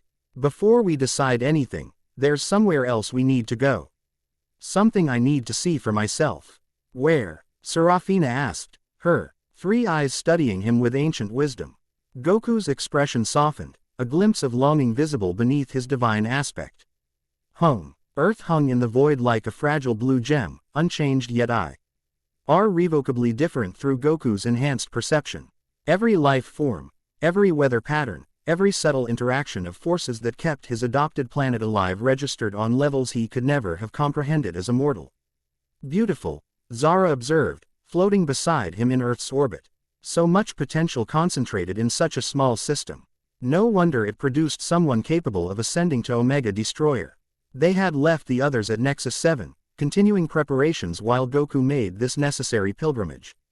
Only Zara had accompanied him, her ability to move between realities, making her the logical escort while the others worked with the Pride Troopers to analyze the brewing breach. It wasn't just Earth, Goku said, his gaze fixed on the planet below. It was the people, my family, my friends, my rivals. His thoughts turned to Vegeta, Piccolo, Gohan, and countless others who had shaped his journey from carefree child to reluctant god. You miss them, Zara observed, her multiversal eyes seeing deeper than conventional perception could reach. Even with cosmic awareness, you feel the separation. I haven't been back since the transformation, Goku admitted. At first I was too overwhelmed by the new powers, then the Hollow required immediate attention. He trailed off, acknowledging the partial truth. But mostly I was afraid. Of what? Zara asked, genuine curiosity in her layered voice. Of not being me anymore, Goku answered simply. Of looking at my sons and feeling nothing but cosmic awareness instead of a father's love. Of seeing Chi-Chi as Zhu. Chi another life form instead of the woman I've shared my life with. Understanding rippled through Zara's quantum state. You fear the divine has overwhelmed the mortal. Wouldn't be the first time power changed someone, Goku said. Memories of former enemies and allies alike who had been corrupted by power beyond their comprehension. Zara's form shifted closer, gossamer reality patterns briefly connecting with his cosmic aura. There is an advantage to existing between realities, Goku. One sees patterns more clearly from outside them. Her multiversal eyes fixed on him with unexpected gentleness. Your fear itself proves your humanity remains intact. Divine power has expanded your awareness, not replaced your heart. Goku absorbed her words, finding unexpected comfort in the Void Walker's perspective. After a moment, his decision crystallized. I need to see them. Before we face whatever created the hollow, I need to know if I'm still the person they knew. Then do so, Zara encouraged. I will maintain dimensional stability in your absence. Your connection to Earth creates natural fluctuations that could attract unwanted attention. With a grateful nod, Goku teleported directly to the one place that had always represented home, the small house in Mount Paozu where his journey had begun and always returned. He materialized at the edge of the clearing, deliberately suppressing his cosmic aura to appear as close to his former self as possible. The house stood unchanged, modest, well-maintained, smoke curling from the chimney suggesting someone was cooking. Familiar energy signatures registered inside, Chi-Chi, Goten, and, surprisingly, Gohan and his family as well. For a moment, Goku simply stood there, drinking in the sensory experience with both mortal and divine perception. The scent of pine and cooking food, the sound of birds and distant conversation, the feel of Earth's gravity, so different from the cosmic void. Home. Before he could approach, the door opened, and Goten burst out. Moving with the boundless energy of youth. He stopped abruptly upon seeing Goku, eyes widening in recognition despite the cosmic changes to his father's appearance. Dad, he called uncertainly, then with growing excitement. Dad. Everyone, Dad's back. The simple joy in his son's voice answered Goku's deepest fear instantly. If Goten could still see his father beneath the Omega Destroyer's aspect, then perhaps he hadn't lost himself after all. The rest of the family emerged from the house in rapid succession. Gohan with studied caution, Vital holding Pan protectively, Kai last with expressions cycling from shock to relief to uncertainty as she took in his transformed appearance. Goku, she asked, voice barely above a whisper. Is that really you? He stepped forward, cosmic markings dimming to their lowest visibility. It's me, Chi-Chi. I'm sorry I didn't come sooner. Things have been complicated. When Beerus told us what happened, Gohan began, adjusting his glasses nervously. We weren't sure if you were still. If I was still me, Goku finished for him, understanding his son's concern. I wasn't sure either, to be honest. That's why I came back. I needed to know. Chi-Chi approached slowly, studying him with the intimate knowledge of decades spent together. Though his appearance had changed dramatically, cosmic markings flowing across his skin, eyes occasionally shifting to contain galaxies, she seemed to look past these divine aspects to something more fundamental. Your smile is the same, she said finally, reaching up to touch his face with gentle fingers. Your eyes still crinkle at the corners the same way. Something tight in Goku's chest loosened at her touch, at the simple human connection it represented. The cosmic awareness that constantly flooded his consciousness receded slightly, allowing the husband and father to emerge more fully from beneath the Omega Destroyer's mantle.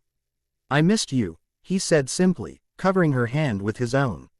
All of you. What followed was a family reunion unlike any other in Earth's history, a divine cosmic entity trying to catch up on family news while simultaneously monitoring multiple universes through enhanced awareness.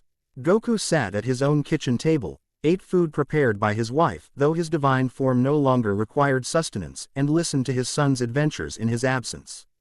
Yet beneath the domestic normalcy, questions lingered. Gohan, ever the scholar, eventually broached the subject directly. The hollow, he said during a momentary lull in conversation. Beerus mentioned it before he and Whis left to consult with the other gods of destruction. He seemed afraid. Goku nodded, not surprised that news had reached Earth.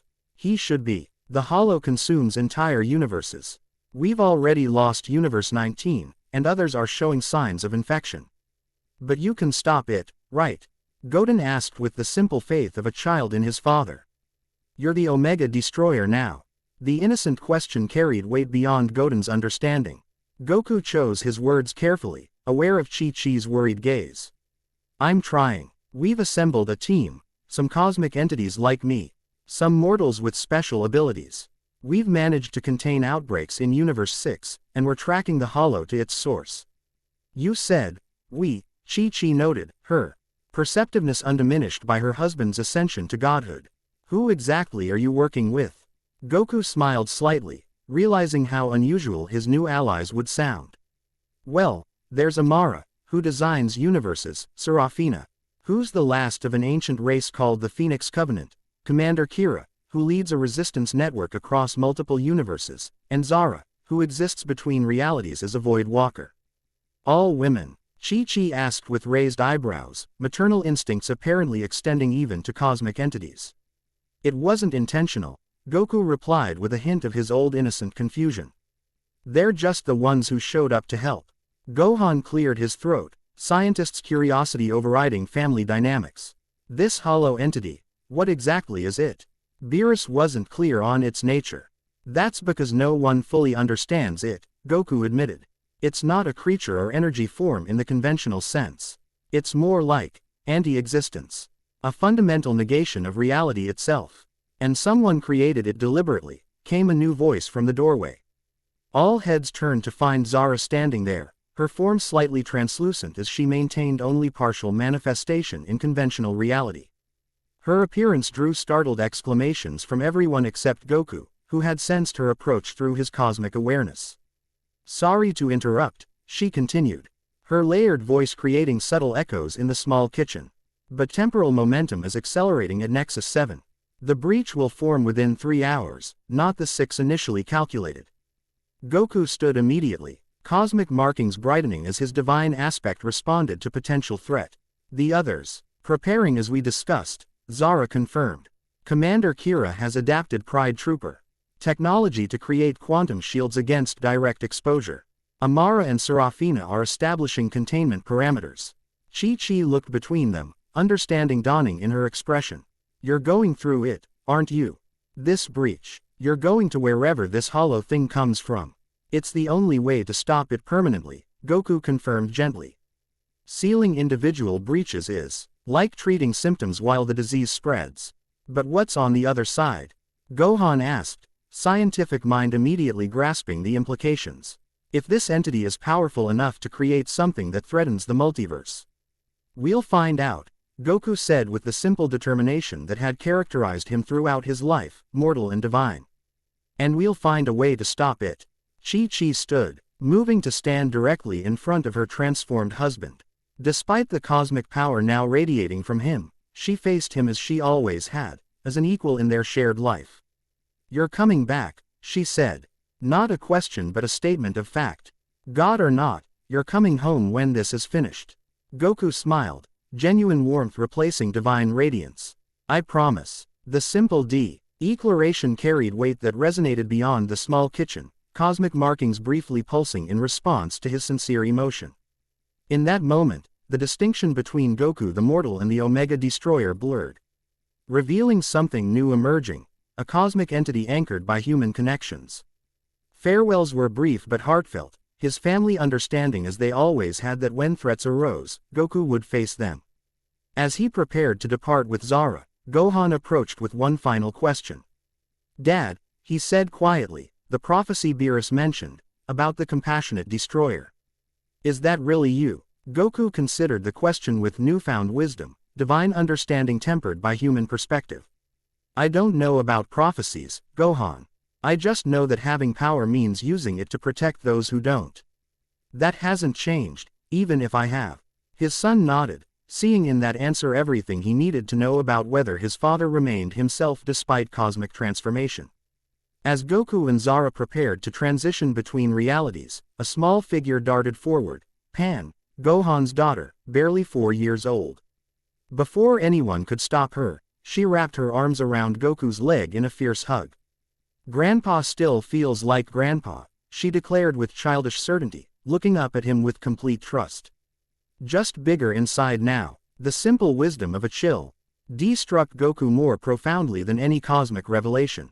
He knelt, cosmic markings dimming as he embraced his granddaughter gently. That's exactly right, Pan. Still me, just bigger inside. With that perfect summation of his transformation, Goku stood and nodded to Zara. In a shimmering of reality, they vanished from Mount Paozu, leaving behind a family concerned but confident in their most usual members' ability to face whatever awaited. When they rematerialized at Nexus 7, the situation had deteriorated significantly. The outpost's reinforced windows revealed space itself folding inward at the nexus point. Reality developing wrinkles and creases like fabric under impossible pressure. Inside, Pride troopers worked alongside Kira's technicians to modify equipment for the coming expedition.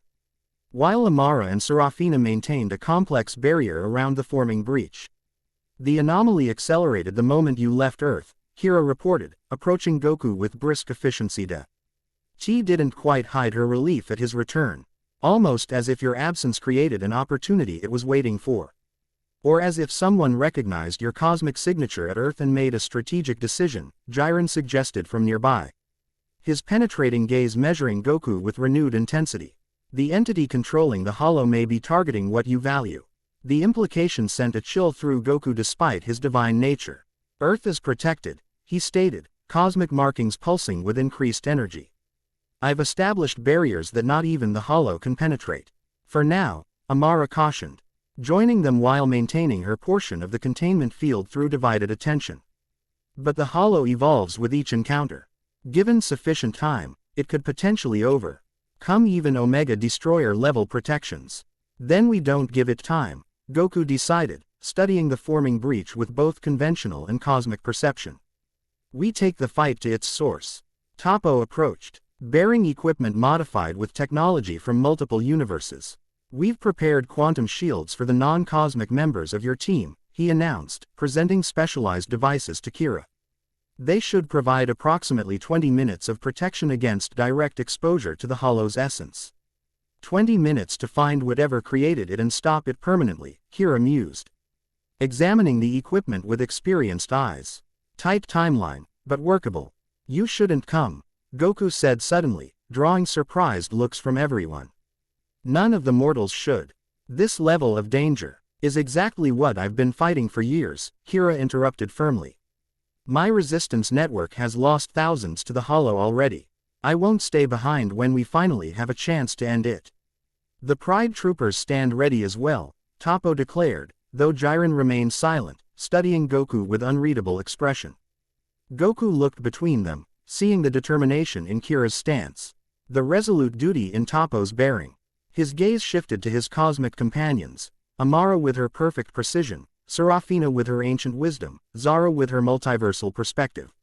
An unlikely team, drawn together by circumstances beyond conventional understanding. The prophecy speaks of companions, Serafina observed quietly, her three eyes focused on the gathering. Quote, the compassionate destroyer walks not alone but with representatives of creation, preservation, and the spaces between.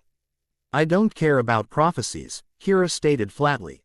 I care about stopping the hollow before it consumes another universe. Then we're agreed, Goku concluded, his decision made. Amara, Serafina, Zara, Kira, and myself will traverse the breach. The Pride troopers will maintain the anchor point in this universe, ensuring we have a way back. Jiren stepped forward. I will accompany you as well. This declaration drew surprised looks from his fellow Pride troopers. Jiren rarely volunteered for missions, typically accepting assignments with stoic duty rather than initiative. You're needed here, Toppo objected. If the breach destabilizes, then no anchor point will matter, Jiren finished. But I witnessed the hollow's birth. My perspective may prove useful beyond the breach. His gaze fixed on Goku with something approaching respect. Besides, I have unfinished business with Son Goku. Understanding passed between them, the promise of a rematch made during the Tournament of Power, still unfulfilled despite cosmic transformation. Even with the multiverse at stake, the warriors' bond they shared acknowledged this personal connection. 6. Then, Goku decided with a nod to Jiren. 3 cosmic entities, 3 mortals of exceptional ability. Balance in all things. How poetic.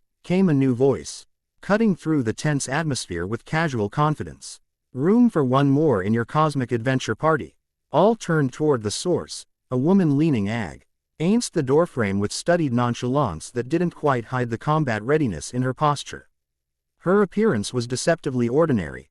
Medium height, athletic build, dark hair pulled back in a practical ponytail. Standard Earth clothing with subtle modifications suggesting functionality over fashion. Only her eyes hinted at something extraordinary, intense, focused, and containing a spark of power that shouldn't exist in a conventional human. May, Kira identified with evident surprise. Your assignment was monitoring Earth's defensive perimeter. Was, the newcomer. May agreed cheerfully. Until I picked up quantum fluctuations matching the Hollow's signature and tracked them here. Fascinating technology, by the way, she added, gesturing to the Pride Trooper's equipment. I've already identified 14 potential improvements to your quantum shields. Goku studied her with cosmic perception, seeing beyond physical appearance to the energy patterns beneath. What he found astonished him, a completely ordinary human baseline overlaid with extraordinary power development, achieved not through divine intervention or alien heritage, but through sheer determination and ingenuity. You're from Earth, he realized aloud, completely human, but you've somehow modified your own life force to operate on multiple quantum frequencies simultaneously. May grinned, unintimidated by his divine aspect. 5 years, 3 months, and 26 days of meditation, experimental key manipulation, and nearly getting erased from existence 18 times. Worth it, though, she stretched casually, energy rippling beneath her skin in patterns that mimicked cosmic awareness without actually possessing it. So, breaching the dimensional barrier to confront an entity capable of unmaking reality. Sounds fun. I'm in. You don't even know what we're facing, Amara observed with perfect composure that didn't quite hide her fascination with this unusual mortal. None of us do, May countered reasonably. But I've developed techniques specifically designed to counter-resonate with the Hollow's energy signature. Might come in handy on the other side. Kira frowned, tactical mind calculating new variables. Your presence wasn't part of the operational parameters. Neither was the accelerated breach formation, May pointed out, moving to examine the quantum shields with professional interest. Plans change. Besides, you need someone with perspective. Perspective, Serafina inquired, 3 eyes studying the human curiously. Cosmic entities think in eons and universes, May explained, already modifying one of the quantum shields with casual expertise. Super powerful mortals like Commander Intense over here and Mr. Silent and Strong think in terms of justice and duty. Yo, you need someone who thinks like an ordinary person but can operate at your level. And that's you, Zara asked, multiversal eyes seeing probability patterns shifting around the newcomer. That's me, May confirmed without a hint of doubt. The completely ordinary human who taught herself to manipulate quantum energy by sheer stubborn persistence. Trust me, that perspective will matter when you're facing something that exists outside conventional reality. Goku found himself smiling despite the gravity of their situation. Something about May's confident determination reminded him of his own RNEY, a continuous drive to transcend limitations, to protect others by becoming something more than what nature intended. 7. Then, he decided, cosmic markings pulsing with what might have been amusement. 3 cosmic entities. 4 exceptional mortals. Lucky number, May remarked, finishing her modifications to the quantum shield and tossing it casually to Kira. Should extend your protect on to 30 minutes instead of 20. You're welcome. Kira caught the device with practiced ease, examining the modifications with grudging respect before securing it to her armor. If you compromise this mission with overconfidence, quote, I'll get us all erased from existence, May completed cheerfully. Got it. Not my first apocalypse scenario, Commander. The easy banter between the two Wome suggested previous interaction, perhaps not always harmonious, but built on mutual professional respect. Goku noted the dynamics forming within their unlikely group, Amara's analytical precision balanced by Zara's quantum adaptability. Serafina's ancient wisdom counterpointed by May's innovative approach, Kira's tactical discipline complemented by Jiren's straightforward strength. And himself at the center, the Omega Destroyer who retained his humanity, bridging divine purpose and mortal determination. A warning alarm cut through the moment, all attention shifting to the observation windows W. Here the breach had begun pulsing with increased intensity. Reality itself seemed to thin around the nexus point, mathematical equations becoming briefly visible in the fabric of space-time before dissolving into chaotic patterns. Breach formation accelerating again, Topo reported from the monitoring station. Estimate complete formation in 17 minutes. Then we prepare now, Goku decided. Moving to the center of the command area. Everyone going beyond the breach, gather here. Everyone staying behind, establish the anchor protocols Amara designed. As the Pride troopers moved with practiced efficiency to their assigned tasks, the 7 volunteers formed a circle at Goku's direction. Each carried specialized equipment. Quantum shields for the mortals, focal crystals for the cosmic entities, designed to maintain their existence in whatever environment awaited beyond the breach. Once we cross over, conventional communication may be impossible, Goku explained, his divine aspect becoming more prominent as he prepared for cosmic transition. We'll need to stay connected through quantum entanglement. Already handled, May announced, producing small devices that she distributed to each team member. Quantum resonators tuned to our individual energy signatures. As long as we exist, they'll maintain connection regardless of dimensional barriers. Kira raised an eyebrow at this unexpected preparation. You developed these for multiversal exploration? Nope. Developed them last Tuesday for deep-sea research, May replied with a casual shrug. Slight modifications for our current needs. But the principle's the same. Different weird environment, same communication problem. Jiren secured his device without comment, though his expression suggested mild interest in this unusual human's capabilities. Amara, Serafina, and Zara examined their devices with varying degrees of curiosity before integrating them with their cosmic essences. Final preparations, Goku announced as the breach continued expanding. Once we're through, we locate whatever entity created the hollow and stop it permanently. If separation occurs, the quantum resonators will allow reconnection. If retreat becomes necessary, it won't, Kira stated firmly. But if it does, Goku continued, meeting each of their gazes in turn, protecting the multiverse takes priority over any individual, including me. Is that clear? Reluctant nods answered his directive, even Jiren acknowledging the necessity of this approach. Only May seemed unfazed, adjusting her equipment with cheerful efficiency that belied the cosmic stakes. Breach approaching critical expansion, came Topo's voice from the monitoring station. 10 minutes to complete formation. Goku turned toward the viewing window, watching as reality itself parted before them. Revealing a darkness beyond conventional understanding, not the absence of light, but the absence of existence itself. The hollow's essence, visible now as a writ-hing void that consumed even the concept of being. I've been watching universes form and die for eons, Zara observed quietly, her form flickering through probability states as she gazed into the forming breach. Yet this is the first time I've felt afraid. Fear is appropriate when facing extinction, Jiren stated with characteristic directness. It sharpens resolve. Couldn't have put it better myself, big guy, May agreed. Checking her equipment one final time. Nothing like staring into non-existence to make you appreciate being alive. 7 minutes, Topo announced, tension evident even in his disciplined voice. Goku looked around at his unlikely team, cosmic architects and void walkers, ancient phoenixes and innovative humans, disciplined commanders and stoic warriors. In that moment, despite the cosmic power flowing through him, he felt more connected to his humanity than at any point since his transformation. Not because he clung to his former self, but because these connections, this shared purpose across cosmic hierarchies, represented what was truly worth protecting. Whatever created the hollow wanted to unmake everything, he said, cosmic markings pulsing with determination that transcended even his divine status. To erase the boundaries between universes, between existence and non-existence. Pretty ambitious for a cosmic entity, May remarked. Guessing it's compensating for something. The unexpected humor broke the tension momentarily, drawing surprised looks that quickly shifted to appreciative understanding. Even Jiren's stoic expression softened. Fractionally, recognition that maintaining spirit in the face of extinction represented its own kind of strength. 5 minutes, came Topo's update. Final systems check, Kira commanded, her profess. Ional discipline reasserting itself as she verified everyone's equipment. Quantum shields at full capacity.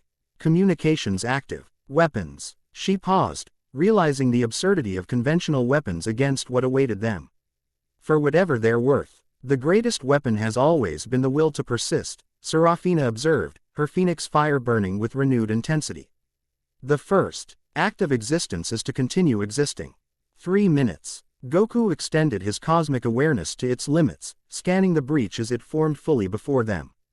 Beyond the visible void lay something else, a presence ancient and vast. Waiting just beyond perception, the architect of the hollow, observing its handiwork from the spaces between universes. I feel it too, Zara confirmed, reading his expression. Something that predates the current cosmic cycle.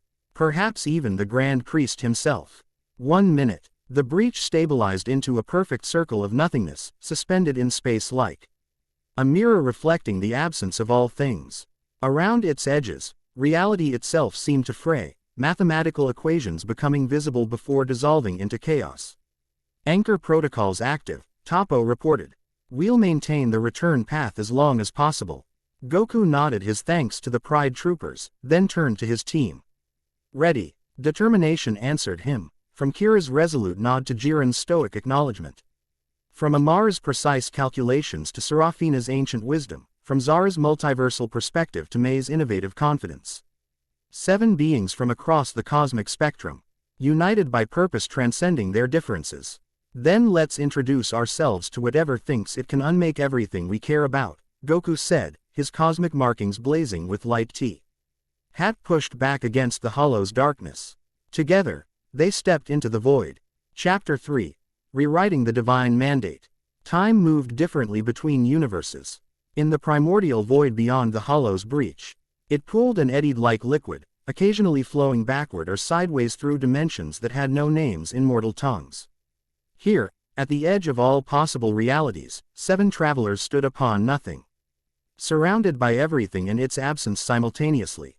Well, Mei broke the impossible silence, her voice distorted by layers of probability fluctuations. This is significantly weirder than I calculated. The understatement hung in the non-air as they absorbed their surroundings, or lack thereof.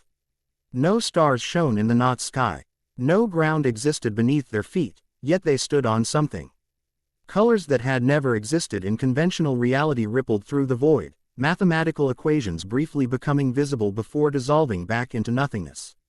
Primordial construction space. Amara identified, her perfect features displaying genuine awe for perhaps the first time in her cosmic existence. The canvas upon which universes were first painted. Goku's cosmic markings pulsed with increased intensity as his divine awareness extended through this impossible environment. Unlike conventional space, where his senses could stretch across galaxies, here his perception encountered resistance, as if reality itself rejected observation. Something's watching us, he stated, stellar eyes narrowing as he focused on a particular distortion in the void ahead. It's been expecting us. Kira's modified armor hummed with increased power as her quantum shield compensated for the hostile environment. 27 minutes of protection remaining, she reported. Combat-trained eyes scanning for threats that might not even register as visible. We should move quickly. Move where? Jiren questioned, his stoic expression unchanged despite the cosmic impossibility surrounding them. Conventional direction has no meaning here. Follow the mathematics, Zara suggested, her form shifting through multiple probability states as she oriented herself in this quasi-reality. The equations grow more complex toward the source. Indeed, as they focused their attention, patterns became visible in the chaotic void, fractal geometries and recursive sequences. Flowing like currents toward a central point where the knot space seemed to fold in upon itself repeatedly. That way, Serafina confirmed, her 3 eyes tracking patterns invisible to the others. He Phoenix fire senses ancient power gathering. They moved forward. Though, forward, barely described the transition through states of partial existence that composed their journey. Each step carried them through layers of probability, time occasionally stuttering around them as they passed through moments that existed simultaneously yet never occurred. Fascinating temporal mechanics, Mei observed, studying her quantum resonator with professional interest. We're experiencing multiple timelines concurrently without causal collapse. Impossible by conventional cosmic law, Amara noted, her analytical mind cataloging violations of universal constants that should have unmade them instantly. Yet here we are indeed, came a voice that was not a voice, a presence communicating directly into their awareness without sound or language. The prophesied 7, arriving precisely as calculated. The circle completes itself. Reality shifted around them, the void reorganizing into something approaching comprehensible space, a vast chamber composed of interlocking geometric patterns, constantly reconfiguring themselves into new arrangements. At its center floated a figure both present and absent, its form suggesting humanoid dimensions while simultaneously extending beyond conventional perception. The Architect Prime, Amara whispered, recognition and something approaching fear in her perfect voice. The entity turned its attention toward them, or perhaps had always been observing them from every possible angle simultaneously. Its face, insofar as it possessed contained geometric patterns rather than features, constantly shifting between order and chaos. The designer recognizes me, it acknowledged, patterns briefly stabilizing into something resembling amusement. Though I have worn many designations across cosmic cycles. Architect Prime, Universal Constant, the equation absolute. The patterns shifted again, darkness spreading through them like infection. Most recently, the Hollow's progenitor. Goku stepped forward, cosmic markings blazing with protective light that pushed back against the encroaching void. You created the Hollow deliberately, he stated. Not a question but an accusation charged with the authority of the Omega Destroyer. You've been consuming entire universes, killing trillions of innocent beings. Created, consumed, killed. The entity's patterns rippled with what might have been laughter. Such limited conceptualization. I have merely been correcting an error in the cosmic equation, returning chaotic expansion to ordered singularity. By erasing existence itself, Kira challenged, her weapons humming with power despite their likely uselessness against such an entity.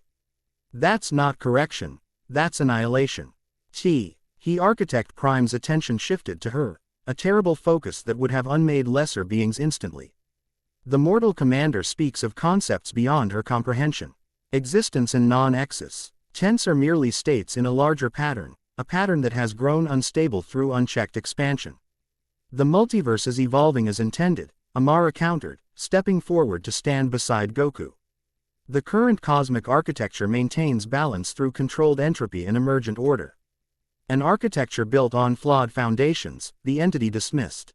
Your design perpetuates fundamental error, allowing consciousness to develop independent of central control. The result? Chaos, suffering, disorder spreading across infinite universes simultaneously. That's not a flaw, Goku responded, understanding flowing into him through his divine connection to cosmic awareness. That's the whole point, life finding its own way, making its own choices, creating something new with every decision.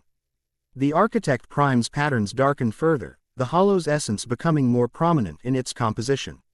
The mortal turned divine speaks from ignorance. I existed before the current cosmic cycle began. I witnessed the collapse of the previous iteration, consciousness run rampant, cosmic order shattered by unconstrained free will. And you believe destroying everything is the solution? Serafina challenged, her phoenix flame burning brighter as ancient knowledge awakened within her. The Phoenix Covenant recorded your previous attempt, the nullification wave that the Grand Architect halted before complete universal collapse. The Grand Architect merely delayed the inevitable correction, the entity replied, its form expanding to encompass more of the chamber. His cosmic cycle has reached terminal entropy acceleration. Dissolution has become mathematically necessary. Jiren, who had remained silent, studying the entity with characteristic intensity, finally spoke. You fear what you cannot control. The simple statement resonated through the chamber with unexpected power, momentarily disrupting the Architect Prime's patterns. For a being of pure cosmic mathematics, being reduced to such a primal motivation seemed to cause genuine disturbance. The mortal warrior presumes to analyze that which exists beyond analysis, it recovered, though something its patterns had shifted, defensive reconfiguration suggesting Jiren had struck an unexpected truth. He's right, May realized, her uniquely human perspective cutting through cosmic complexities. Or all your talk about mathematical necessity and cosmic correction, you're really just terrified of unpredictability. Of life doing what life does, surprising you. The Architect Prime's patterns fluctuated violently. The hollow's essence surging through its form as cosmic mathematics gave way to more primal response. Irrelevant. The correction proceeds regardless of your understanding. The hollow consumes 17 universes already, with exponential acceleration ensuring complete multiversal reset within 7 cosmic cycles. Unless we stop you here, Goku stated, his divine power gathering around him like a mantle of stars.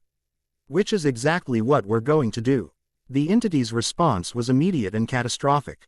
The chamber around them dissolved back into primordial void as the hollow's essence erupted from the Architect Prime in writhing tendrils of unreality, each seeking to unmake anything they touched.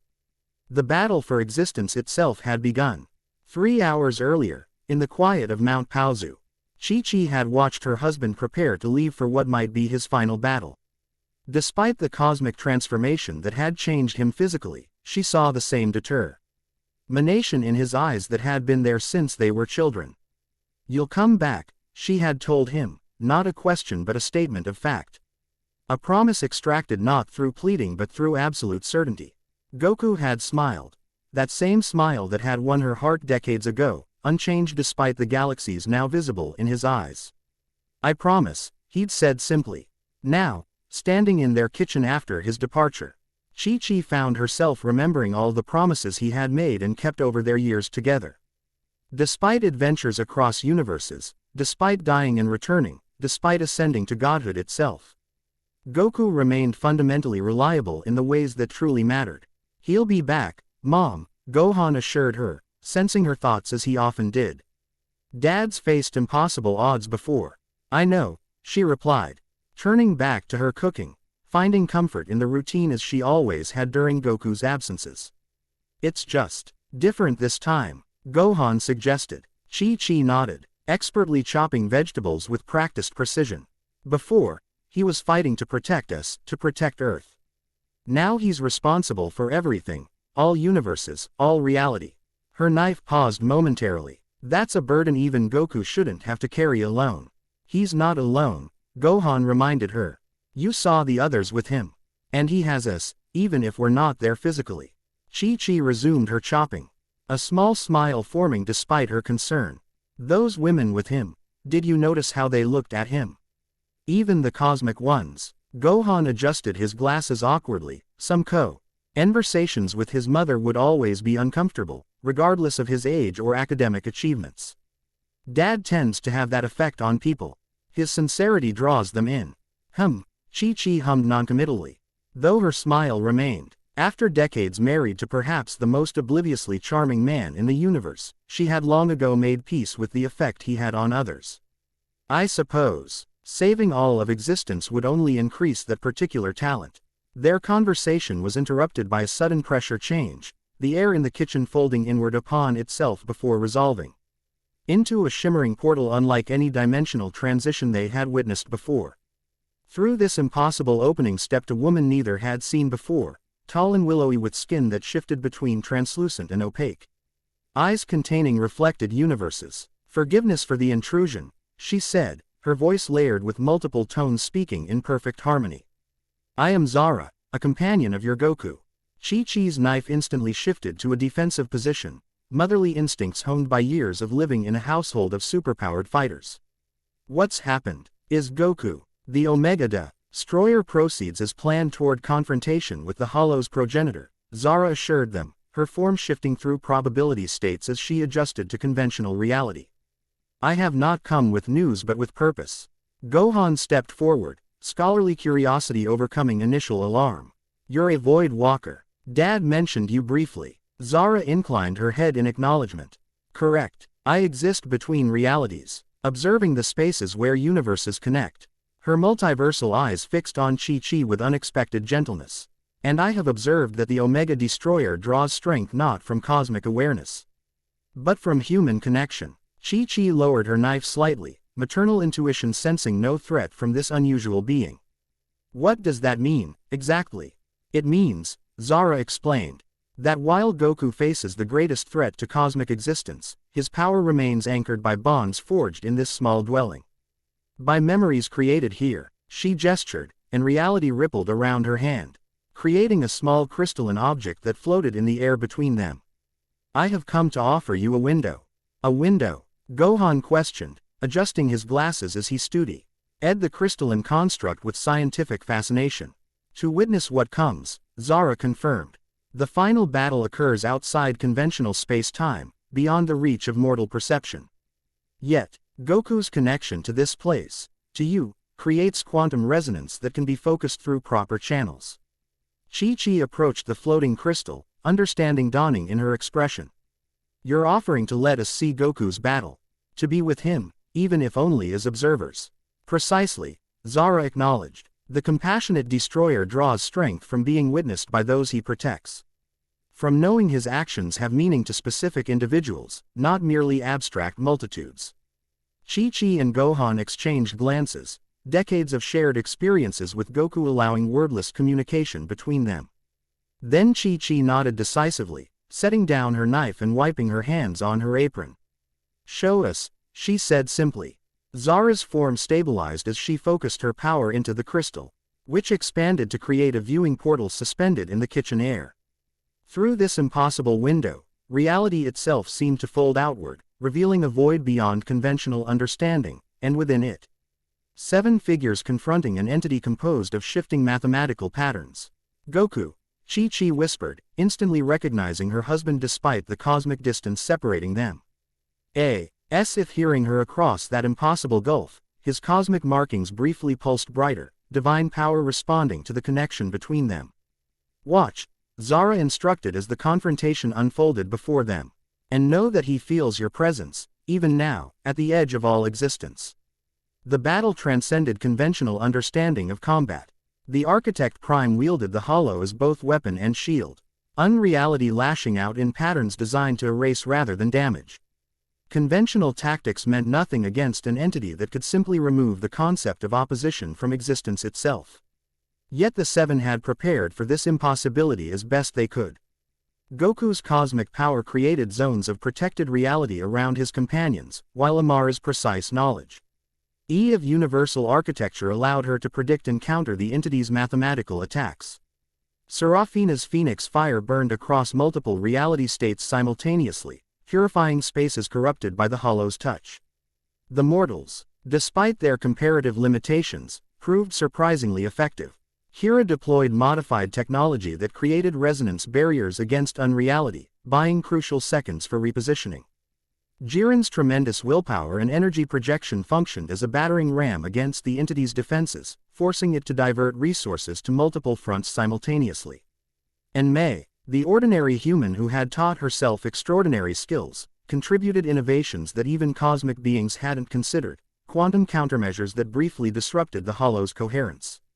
The mathematical patterns are weakening on the left flank, Amara called out, her perfect voice somehow carrying through the non-space between them. Concentrated effort might create a rupture in its defenses.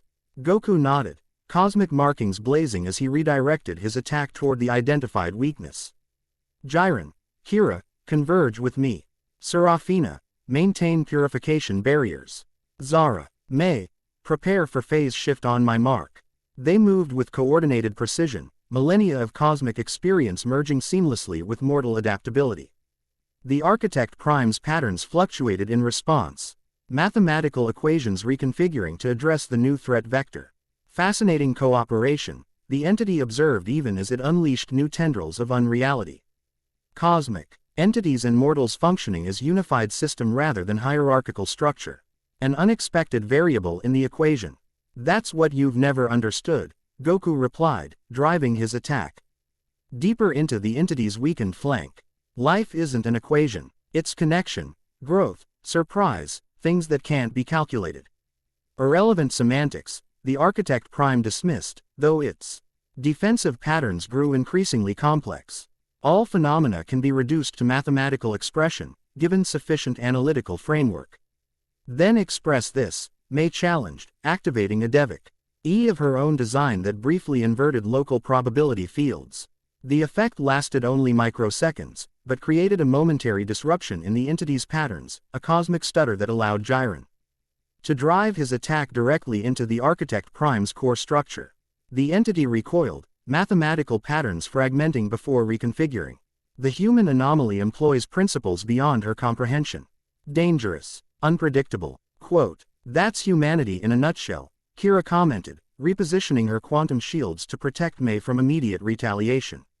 "We're clever like that." The TLE continued across multiple reality states simultaneously, time flowing inconsistently around them as they fought at the very edge of existence. The Architect Prime commanded tremendous power, the AC. Cumulated knowledge of cosmic cycles deployed with mathematical precision. Yet the Seven moved with increasingly coordinated efficiency, their diverse approaches creating a whole greater than the sum of its parts. "The entity is adapting to our attack patterns," Amara observed after what might have been minutes or hours in conventional time. "We need to introduce greater variability." "I have an idea," Goku responded, his divine awareness encompassing possibilities that would have been inconceivable to his mortal self. "But it requires perfect timing and complete trust." He quickly outlined Hi's plan, not through conventional communication, but through a momentary merging of awareness made possible by their quantum resonators. Each received precisely the understanding they needed, tailored to their unique perspective and abilities. "Risky," Serafina observed, her three eyes narrowing as she calculated probabilities. "If synchronization fails, we cease to exist," Zara completed matter-of-factly. "Along with all conventional reality. So we don't fail," Mei stated with simple confidence that somehow made the impossible sound reasonable. "Timing's everything, right? That's just math. And math is what our friend here thinks they understand better than anyone." The Architect Prime, sensing their momentary focus on planning rather than attack, intensified its offensive, the Hollow's essence surging forward in consuming waves designed to unmake them entirely. Jiren and Kira moved to intercept, their combined defensive efforts creating just enough protection for the others to complete preparations. "Now," Goku commanded, and seven beings moved as one. What followed defied description in conventional terms. Zara manipulated probability fields to create quantum superposition states where they existed in multiple positions simultaneously. Amara rewrote local architectural constants, creating mathematical frameworks that the Hollow couldn't simply erase. Serafina's phoenix fire spread across these frameworks, infusing them with the fundamental principle of renewal that countered the Hollow's negation. The mortals, meanwhile, attacked from directions that shouldn't have existed in conventional space. Jiren's tremendous power drove directly into the entity's central patterns while Kira deployed temporal distortion fields that forced the Architect Prime to defend across multiple timelines simultaneously. Mei activated devices that created recursive feedback loops in the Hollow's consumption patterns, forcing it to begin consuming itself. At the center of this impossible coordination stood Goku, the Omega Destroyer who had once been a simple Saiyan from Earth. His cosmic power extended beyond divine destruction to something new, a fundamental affirmation of existence itself. A counterforce to the Hollow's negation. Where unreality sought to erase, he reinforced. Where mathematical patterns sought to simplify, he introduced beautiful complexity. The Architect Prime's form began to destabilize. Mathematical equations failing to resolve as coordinated attacks struck from vectors it couldn't defend simultaneously. For the first time in countless cosmic cycles, the entity experienced something approaching doubt. Impossible, it declared as its patterns continued fragmenting. The calculations were precise, the correction necessary, the outcome certain. "Life always finds a way," Goku replied, pressing his advantage as he sensed the entity's growing instability. "That's what makes it worth protecting." Worth protecting. The Architect Prime's patterns briefly stabilized. Darkness gathering at its core. "You understand nothing, Omega Destroyer. I am not destroying existence, I am saving it from itself." With that declaration, the entity unleashed its true power, not the Hollow, which had merely been a tool, but something far worse. The nullification wave that Serafina had referenced, the cosmic reset mechanism that had nearly destroyed the previous cosmic cycle. Reality itself seemed to shudder as fundamental laws began unraveling around them. Not just conventional physics, but the underlying principles that made existence possible at all: causality, dimensionality, The distinction between being and non-being. The seven found themselves fighting not just an entity, but the collapse of reality's foundations. Containment failing, Amara reported. Her perfect composure finally cracking as she witnessed fundamental architectural principles dissolving. The nullification wave is spreading exponentially. If it reaches conventional space-time, everything ends. Serafina finished grimly. Not destruction. Complete erasure from having ever existed at all. Goku's cosmic markings pulsed with increased intensity as he poured more power into maintaining protective barriers around his companions. Yet even the Omega Destroyer's strength had limits, especially against a force designed to unmake the very concept of existence. There is one possibility, Zara suggested, her form fluctuating wildly as she struggled to maintain coherence in the dissolving reality. But the cost? Tell me, Goku demanded, already suspecting what she might propose. The Omega Destroyer contains both creative and destructive potential in perfect balance, Zara explained, multiversal eyes fixed on him with ancient knowing.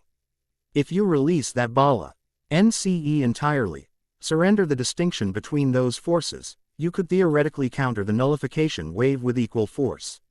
But he would cease to exist as a distinct entity, Amara objected, immediately grasping the implications.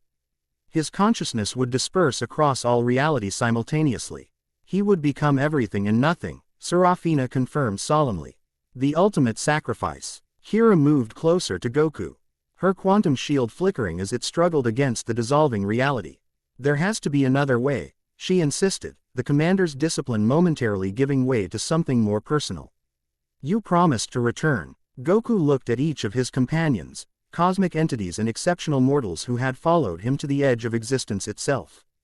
In her eyes he saw not just concern for the multiverse, but for him specifically, connections formed through shared purpose and mutual respect. I did make a promise, he acknowledged, memories of Chi-Chi, his family, his friends on Earth flowing through his cosmic awareness. And I intend to keep it. Before anyone could respond, a new presence made itself known, not physically present, yet somehow more real than the dissolving reality around them. A resonance that extended across the impossible gulf between primordial void and a small kitchen on Earth. Goku, came Chi-Chi's voice, impossibly yet unmistakably. We're with you. The connection shouldn't have been possible, especially as reality itself unraveled around them. Yet through some combination of Zara's void manipulation, quantum resonance, and bonds stronger than cosmic law, Goku felt the presence of those he had promised to protect, not just abstractly, but specifically. Chi-Chi, Gohan, Goten, Pan, and by extension, all the beings across the multiverse whose existence gave meaning to his own. In that impossible moment of connection, Goku understood what he needed to do. There's a third option, he said, cosmic markings begin to pulse with new patterns never before seen on an Omega Destroyer. Not destruction, not dispersal, reformation. Impossible, the Architect Prime declared, though uncertainty had entered its mathematical patterns. The nullification wave cannot be reformed, only countered with equal force or accepted as cosmic necessity. Watch me, Goku replied simply. What followed transcended conventional understanding of divine power. Rather than opposing the nullification wave directly, a battle even the Omega Destroyer couldn't win, Goku did something unprecedented. He accepted it entirely, drawing its full force into himself, allowing it to penetrate his divine essence completely. Goku, no, Kira shouted, reaching for him despite knowing she couldn't intervene. But the expected dissolution didn't occur. Instead, something new began happening within Goku's divine form. The nullification wave, designed to reset reality to primal singularity, encountered something its creator hadn't calculated. A being who had ascended from mortality to divinity while maintaining the connections of both states simultaneously. What is happening? The Architect Prime demanded, its patterns displaying genuine alarm for the first time. This violates fundamental cosmic constants. He's neither opposing nor surrendering to the nullification, Amara realized, perfect features showing wonder. He's transforming it. Indeed, within Goku's divine form, the nullification wave was being reconstituted, its raw power maintained but its purpose fundamentally altered. Rather than erasure, it became the foundation for renewal. Not reset to emptiness, but reformation with all existing complexity preserved. Incredible, Serafina whispered, her 3 eyes wide with ancient recognition. The Phoenix principle applied at cosmic scale. The Architect Prime's patterns fragmented further as it witnessed its ultimate weapon being transformed. Stop. You understand nothing of cosmic necessities. The cycle mu, Saint reset to prevent terminal entropy collapse. There's always another way, Goku responded, his voice somehow both mortal and divine simultaneously as the transformed energy built within him. 1T. Hat doesn't sacrifice what makes existence worthwhile. With that declaration, he released the transformed energy, not as destructive force, but as creative potential that spread outward in waves of golden light. Where it touched the dissolving reality, stability returned. Where the hollow had consumed, new existence blossomed. Not identical to what had been lost, but preserving its essential nature while allowing evolution to continue. The Reformation wave, Zara identified, her multiversal eyes tracking its expansion across probability planes. He's rewriting cosmic law without breaking cosmic balance. The Architect Prime's form destabilized completely as the golden energy washed through its mathematical patterns. Not destroying it, but fundamentally transforming its nature, separating T. He hollows essence from the entity's core consciousness. What have you done? It demanded, mathematical patterns shifting between resistance and acceptance. The calculations, the necessity, the correction. Life isn't just about perfect order, Goku explained, floating closer as the entity continued transforming. It's about growth, change, connection, things that can't be reduced to equations. You tried to protect the multiverse by controlling it completely, but that's not protection. It's just another kind of destruction. The entity's patterns fluctuated wildly as new understanding penetrated its cosmic awareness. For an entity that had existed since before the current cosmic cycle, that had operated according to mathematical certainty for eons, this introduction of alternative possibility represented a fundamental crisis. The nullification was calculated to be necessary, it insisted, though with diminishing conviction. Cosmic entropy acceleration had reached terminal velocity. Without reset, total systemic collapse was inevitable.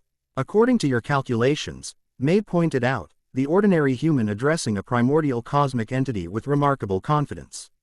But your calculations didn't account for variables you couldn't quantify, like choice, sacrifice, love, the kind of connections that made an Omega Destroyer risk everything to protect specific beings, not just abstract existence. The transformed energy continued spreading outward from Goku, the Reformation wave touching universes far beyond their current location. Across the multiverse, the Hollow's corruption began reversing, not simply vanishing, but transforming into new stability that preserved what had existed before while allowing continued evolution. I was wrong, the Architect Prime acknowledged finally, its patterns stabilizing into something new, neither the chaos of the hollow nor the rigid mathematics of its previous form. The equation contained variables I dismissed as irrelevant. The multiverse is more complex than I calculated. That's what makes it beautiful, Goku replied, the golden energy continuing to flow through him like a conduit between cosmic potential and manifest reality. Not perfect, just perfectly alive. The entity regarded him with patterns suggesting something approaching respect. You have rewritten cosmic law without causing systemic collapse. An outcome I calculated as mathematically impossible. Get used to impossible outcomes, Kira suggested dryly. They tend to happen around him. Indeed, the transformation continued spreading beyond even their perception. Reality stabilizing around them as the Reformation wave counteracted both the nullification wave and the Hollow's corruption simultaneously. A cosmic healing unlike anything G witnessed since the current multiversal cycle began. The Grand Architect would be impressed, Amara observed, perfect features showing genuine emotion, respect tinged with something approaching pride. This reformation preserves complexity while establishing new stability parameters. Jiren, who had observed the cosmic confrontation with characteristic stoicism, finally spoke. You found the third path. Neither destruction nor surrender, creation through transformation. That's always been his way, came a voice that shouldn't have been audible in this primordial void, yet somehow reached them all perfectly clearly. Chi, speaking across impossible distance through bonds stronger than cosmic law. Finding another way when everyone else sees only bad choices. Goku smiled at this impossible connection, his cosmic markings pulsing with increased brightness in response to her voice. The golden energy flowing through him seemed to strengthen, drawing power not just from divine authority, but from the connections that anchored him across realities. The Architect Prime's patterns shifted again, fragments of the hollow's essence separating completely from its core consciousness. "What becomes of me?" it asked, neither demanding nor resisting, but genuinely uncertain, perhaps for the first time in countless cosmic cycles. "That depends on you," Goku answered honestly. "The Reformation doesn't destroy, it transforms. You could continue existing with new understanding, helping maintain cosmic balance rather than forcing reset." The entity's patterns flickered with consideration. A role within the system rather than external to it. Participating rather than controlling. Its mathematical equations rearranged themselves into new configurations suggesting cautious acceptance. An experiment worth conducting. With that acknowledgement, the transformation completed. The hollow's essence dispersed entirely, its corrupting unreality converted into new potential that spread throughout the multiverse. The nullification wave reversed its expansion, collapsing back into harmless background energy. And the Architect Prime itself underwent final reformation, its patterns stabilizing into something new, still mathematical, still precise, but now containing variables for connection, growth, and choice. "It is done," Serafina announced, her phoenix fire burning with renewed vigor as she sensed the transformation spreading across reality. The cycle continues, but changed. Evolved rather than reset. The seven stood together in the primordial void, witnessing the aftermath of cosmic transformation. Where dissolution had threatened, new stability emerged. Where the hollow had consumed, restoration blossomed. A multiverse not reset to empty perfection, but preserved in all its beautiful complexity. "We should return," Amara suggested after what might have been moments or eons in this place where time flowed differently. "The cosmic architecture will require adjustment to accommodate these new patterns."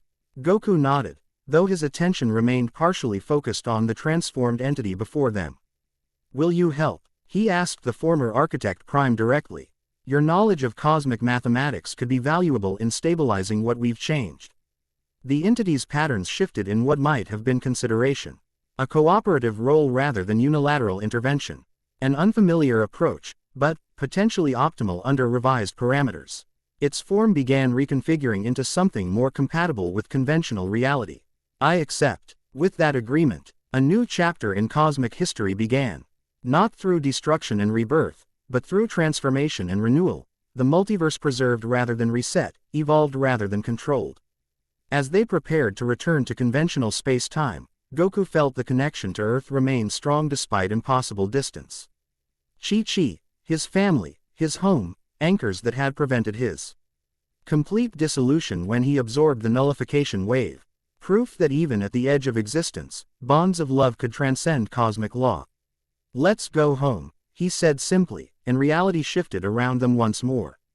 The return journey across dimensional barriers proved considerably less dramatic than their departure. With the hollow's corruption transformed and the nullification wave contained, conventional cosmic physics reasserted themselves progressively as they approached normal space-time. They emerged not at Nexus 7 as planned, but directly into the Cosmic Court, the perpendicular dimension where the Cosmic Council observed and occasionally intervened in multiversal affairs. Their arrival caused immediate disruption, counselors rising from their geometric arrangements as unprecedented power signatures registered on multiple awareness planes simultaneously. "The Omega Destroyer returns," announced Logos, his geometric form pulsing with alarm. But the energy patterns impose Cybele reconfiguration of fundamental constants. Indeed, Goku's appearance had changed subtly but significantly. His cosmic markings now contained traces of the golden energy that had transformed the hollow, pulsing with patterns suggesting both destruction and creation in perfect balance. The Omega Destroyer evolved beyond his original mandate. "The threat has been contained," Amara reported with formal precision, though something in her perfect features suggested satisfaction beyond professional accomplishment. "The entity responsible for the hollow has been reformed rather than destroyed. Multiversal stability is being restored progressively through a reformation wave." "Reformed," Logos demanded, geometric patterns displaying mathematical objection. Cosmic protocols demand elimination of existential threats, not rehabilitation. Protocols adapt when reality requires it, Serafina countered, her three eyes regarding the council with ancient wisdom that predated their authority. The Phoenix Covenant recognizes this transformation as the fulfillment of prophecy, the compassionate destroyer who would rewrite cosmic law through balance rather than force.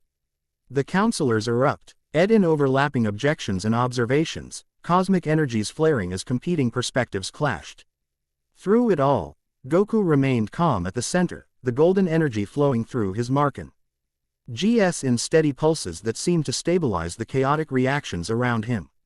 Enough, he said finally, his voice carrying neither aggression nor impatience, but simple authority that transcended conventional hierarchy. What's done is done. The multiverse continues, but changed. Improved, I hope. By whose authority do you implement such fundamental changes? Demanded a counselor composed of shifting probabilities. The Omega Destroyer's mandate is to judge and preserve or eliminate, not to transform cosmic constants themselves. By the authority of being the one who stood between existence and its unmaking. Hira answered before Goku could respond, the mortal commander addressing cosmic entities without a hint of intimidation. While the council observed and calculated, he acted. The mortal speaks out of turn. Logos objected, geometric patterns suggesting offense. This forum is for cosmic entities alone. Yet mortals were instrumental in preserving the cosmic order, Jiren observed. His stoic presence commanding respect even from divine beings. Perhaps their perspective deserves consideration. Especially since we were right, May added cheerfully, studying the cosmic quartz architecture with undisguised fascination. About finding a third option beyond destruction or surrender. The former architect Prime, now transformed into a more compatible configuration, Mauve. Ed forward to address the council directly. The mortal's assessment is mathematically sound, it confirmed, patterns displaying new complexity that incorporated variables previously dismissed. Reformation rather than reset has established new stability parameters while preserving evolutionary potential. The council's reaction to the transformed entity was immediate and chaotic, recognition of an ancient power thought long removed from cosmic affairs, now returned in fundamentally altered form. Some counselors recoiled in alarm while others displayed patterns suggesting cautious reassessment. The architect Prime, logos identified, geometric form pulsing with complex calculations. Contained rather than destroyed, a violation of protocols established after the seventh restructuring. A new approach for a new cosmic cycle.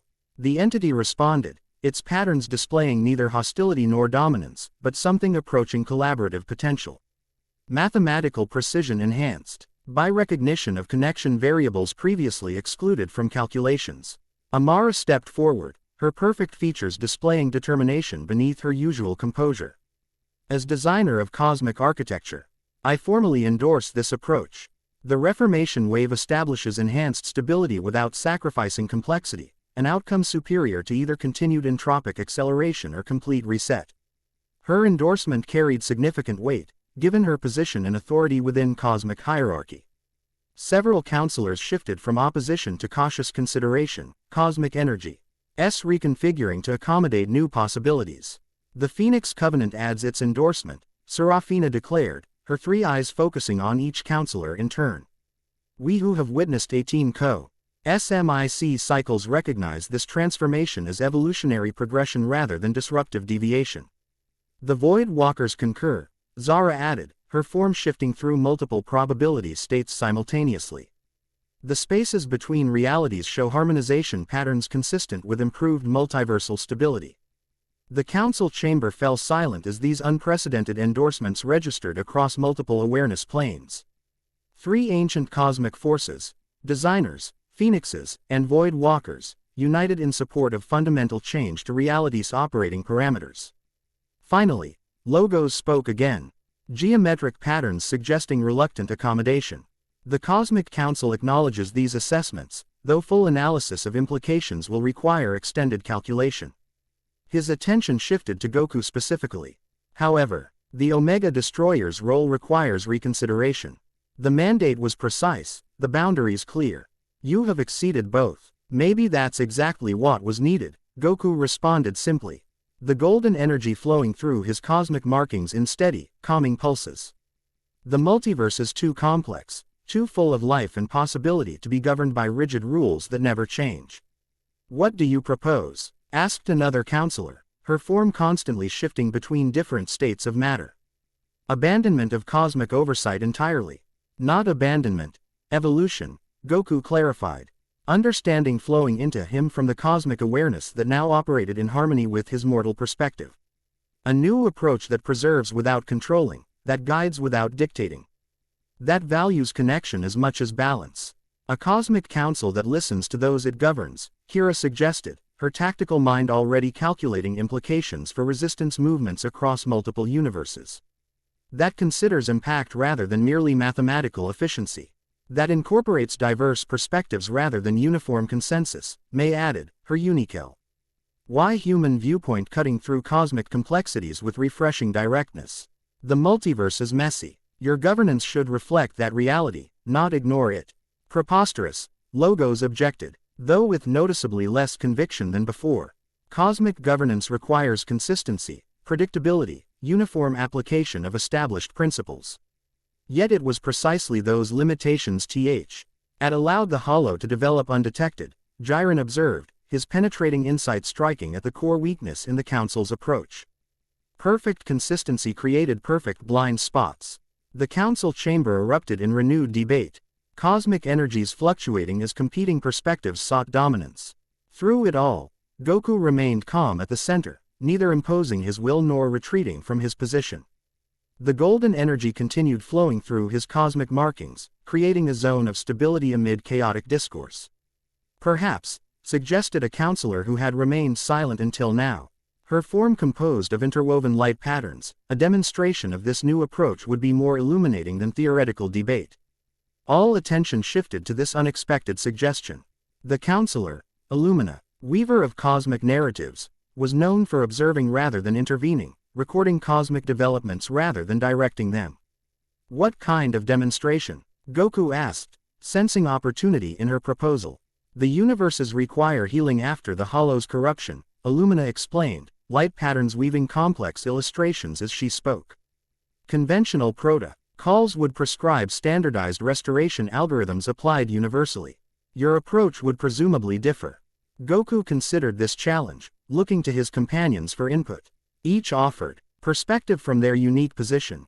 Amara's architectural precision, Serafina's renewal understanding, Zara's dimensional insights, Kira's tactical assessment, Jiren's justice-oriented pragmatism, May's innovative adaptability.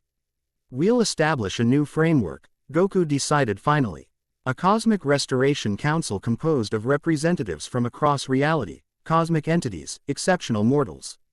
Even reformed adversaries like the Architect Prime. Working together to heal damage while respecting local evolutionary patterns. Unprecedented, Logos observed, geometric patterns suggesting calculations of numerous potential failure points. Coordination across cosmic hierarchies has proven problematic historically. Maybe because you tried to enforce cooperation rather than inspire it. May suggested with characteristic directness. Shared purpose is more effective than shared protocol. The mortal speaks wisdom beyond her station, noted the transformed Architect Prime, patterns. Suggesting newfound appreciation for perspectives previously dismissed. Connection variables prove increasingly significant in revised calculations. The council chamber fell silent again as implicate.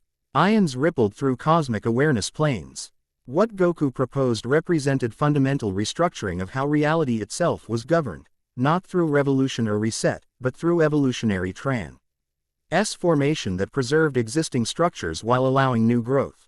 I support this approach, Amara declared formally, her perfect features displaying conviction beneath composed professionalism.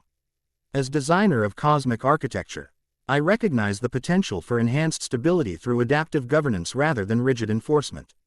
The Phoenix Covenant endorses this evolution, Serafina added, her three eyes focusing on the council with ancient authority. Renewal has always required balance between preservation and transformation. The Void Walkers will observe and participate, Zara offered, her form stabilizing into its most coherent configuration. The spaces between realities offer unique perspective valuable to holistic restoration. One by one, counselors shifted from opposition to consideration. Cosmic energies reconfiguring as possibilities expanded in their awareness. Not immediate acceptance, but openness to demonstration rather than automatic rejection. Very well, Logos conceded finally. Geometric patterns suggesting provisional calculation rather than convinced endorsement. The Cosmic Council acknowledges the proposed Restoration Council as experiment. NTAL implementation of alternative governance methodology. His attention fixed on Goku specifically. The Omega Destroyer will bear primary responsibility for outcomes, favorable or catastrophic. I accept that responsibility. Goku agreed simply. Though I won't be working alone. He turned toward his companions, cosmic entities and exceptional mortals who had followed him to the edge of existence and back. In their eyes he saw not blind devotion or hierarchical deference, but mutual respect born of shared purpose and proven trust. The Restoration Council begins immediately, he announced. Cosmic markings pulsing with renewed purpose. Our first priority. Universe 19 and others completely consumed by the hollow. The Reformation wave has established energetic foundations for renewal, but rebuilding requires careful attention to evolutionary patterns. Universe 19 was completely erased, a counselor objected. Restoration from non-existence violates conservation constants. Goku smiled slightly. About that, his cosmic awareness extended outward, accessing the pocket dimension he had unconsciously created during Universe 19's destruction. From within his own divine essence emerged 57 souls, the survivors he had preserved when their universe ceased to exist. Impossible, Logos declared, geometric patterns displaying mathematical objection. Matter cannot be preserved from a universe that never existed. Yet here they are, Goku responded simply. Living proof that compassion sometimes finds solutions that calculations miss. The survivors looked around in understandable confusion, finding themselves suddenly materialized in a cosmic dimension beyond mortal comprehension. Yet their existence itself represented profound hope, seeds from which an entire universe might be regrown, preserving its essential nature while allowing new evolution. The quantum signatures retain coherence, Amara observed with professional fascination beneath her perfect composure. They could potentially serve as foundation templates for universal reconstruction. Precisely, Goku confirmed. Not recreation of exactly what was lost, but renewal that honors what existed while allowing new growth. He turned to the survivors with gentle respect that transcended his divine status. If you're willing to help us rebuild your home. The survivors exchanged glances, processing his impossible opportunity with understandable caution. Finally, one stepped forward, a being resembling a humanoid crystalline structure that refracted light in complex patterns suggesting both intelligence and emotion. Our universe was dying even before the hollow found us, the survivor explained, crystalline surfaces shifting to express complex concepts beyond conventional language. Entropy, deceleration had reached critical threshold due to artificial manipulation of fundamental constants. Artificial manipulation? Amara questioned, perfect features showing genuine surprise. By whom? The crystalline being's surfaces shifted again, displaying mathematical patterns instantly recognizable to the cosmic entities present. The one you call Architect Prime contacted our scientists 7 cycles ago, providing equations that supposedly enhanced universal stability while actually accelerating entropic collapse. All attention shifted to the transformed entity, whose patterns displayed something approaching regret, perhaps for the first time in its ancient existence. The assessment is accurate, it acknowledged, mathematical configurations suggesting uncomfortable recognition. Universe 19 served as control environment for comparative analysis of entropic acceleration methodologies. The experiment proved more effective than calculated. You used an entire universe as a laboratory. Hera demanded, righteous anger overriding protocol completely. Trillions of lives as test subjects.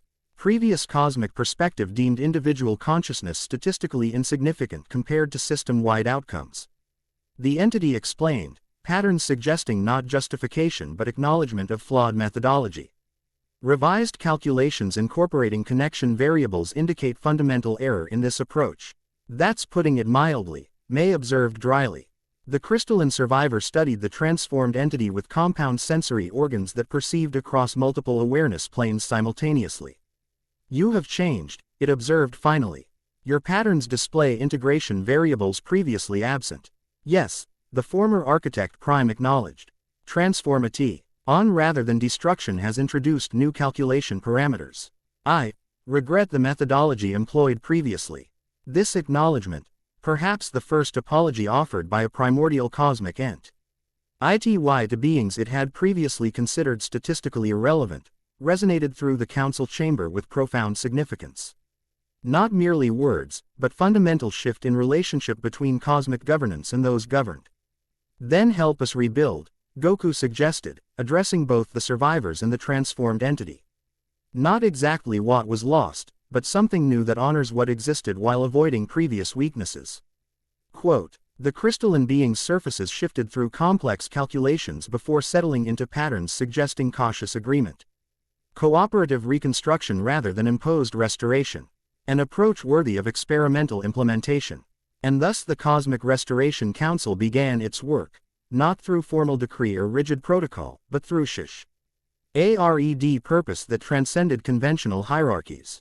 The council chamber transformed from forum for abstract debate to center for practical implementation, cosmic entities and exceptional mortals working alongside universal survivors and reformed adversaries.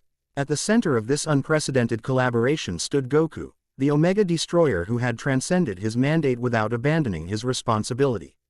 The golden energy continued flowing through his cosmic markings, creating harmony between seemingly opposing forces, destruction and creation, preservation and transformation, cosmic authority and mortal wisdom. As the work continued, Goku felt a familiar connection across impossible distance, Chi-Chi, his family, his home on Earth.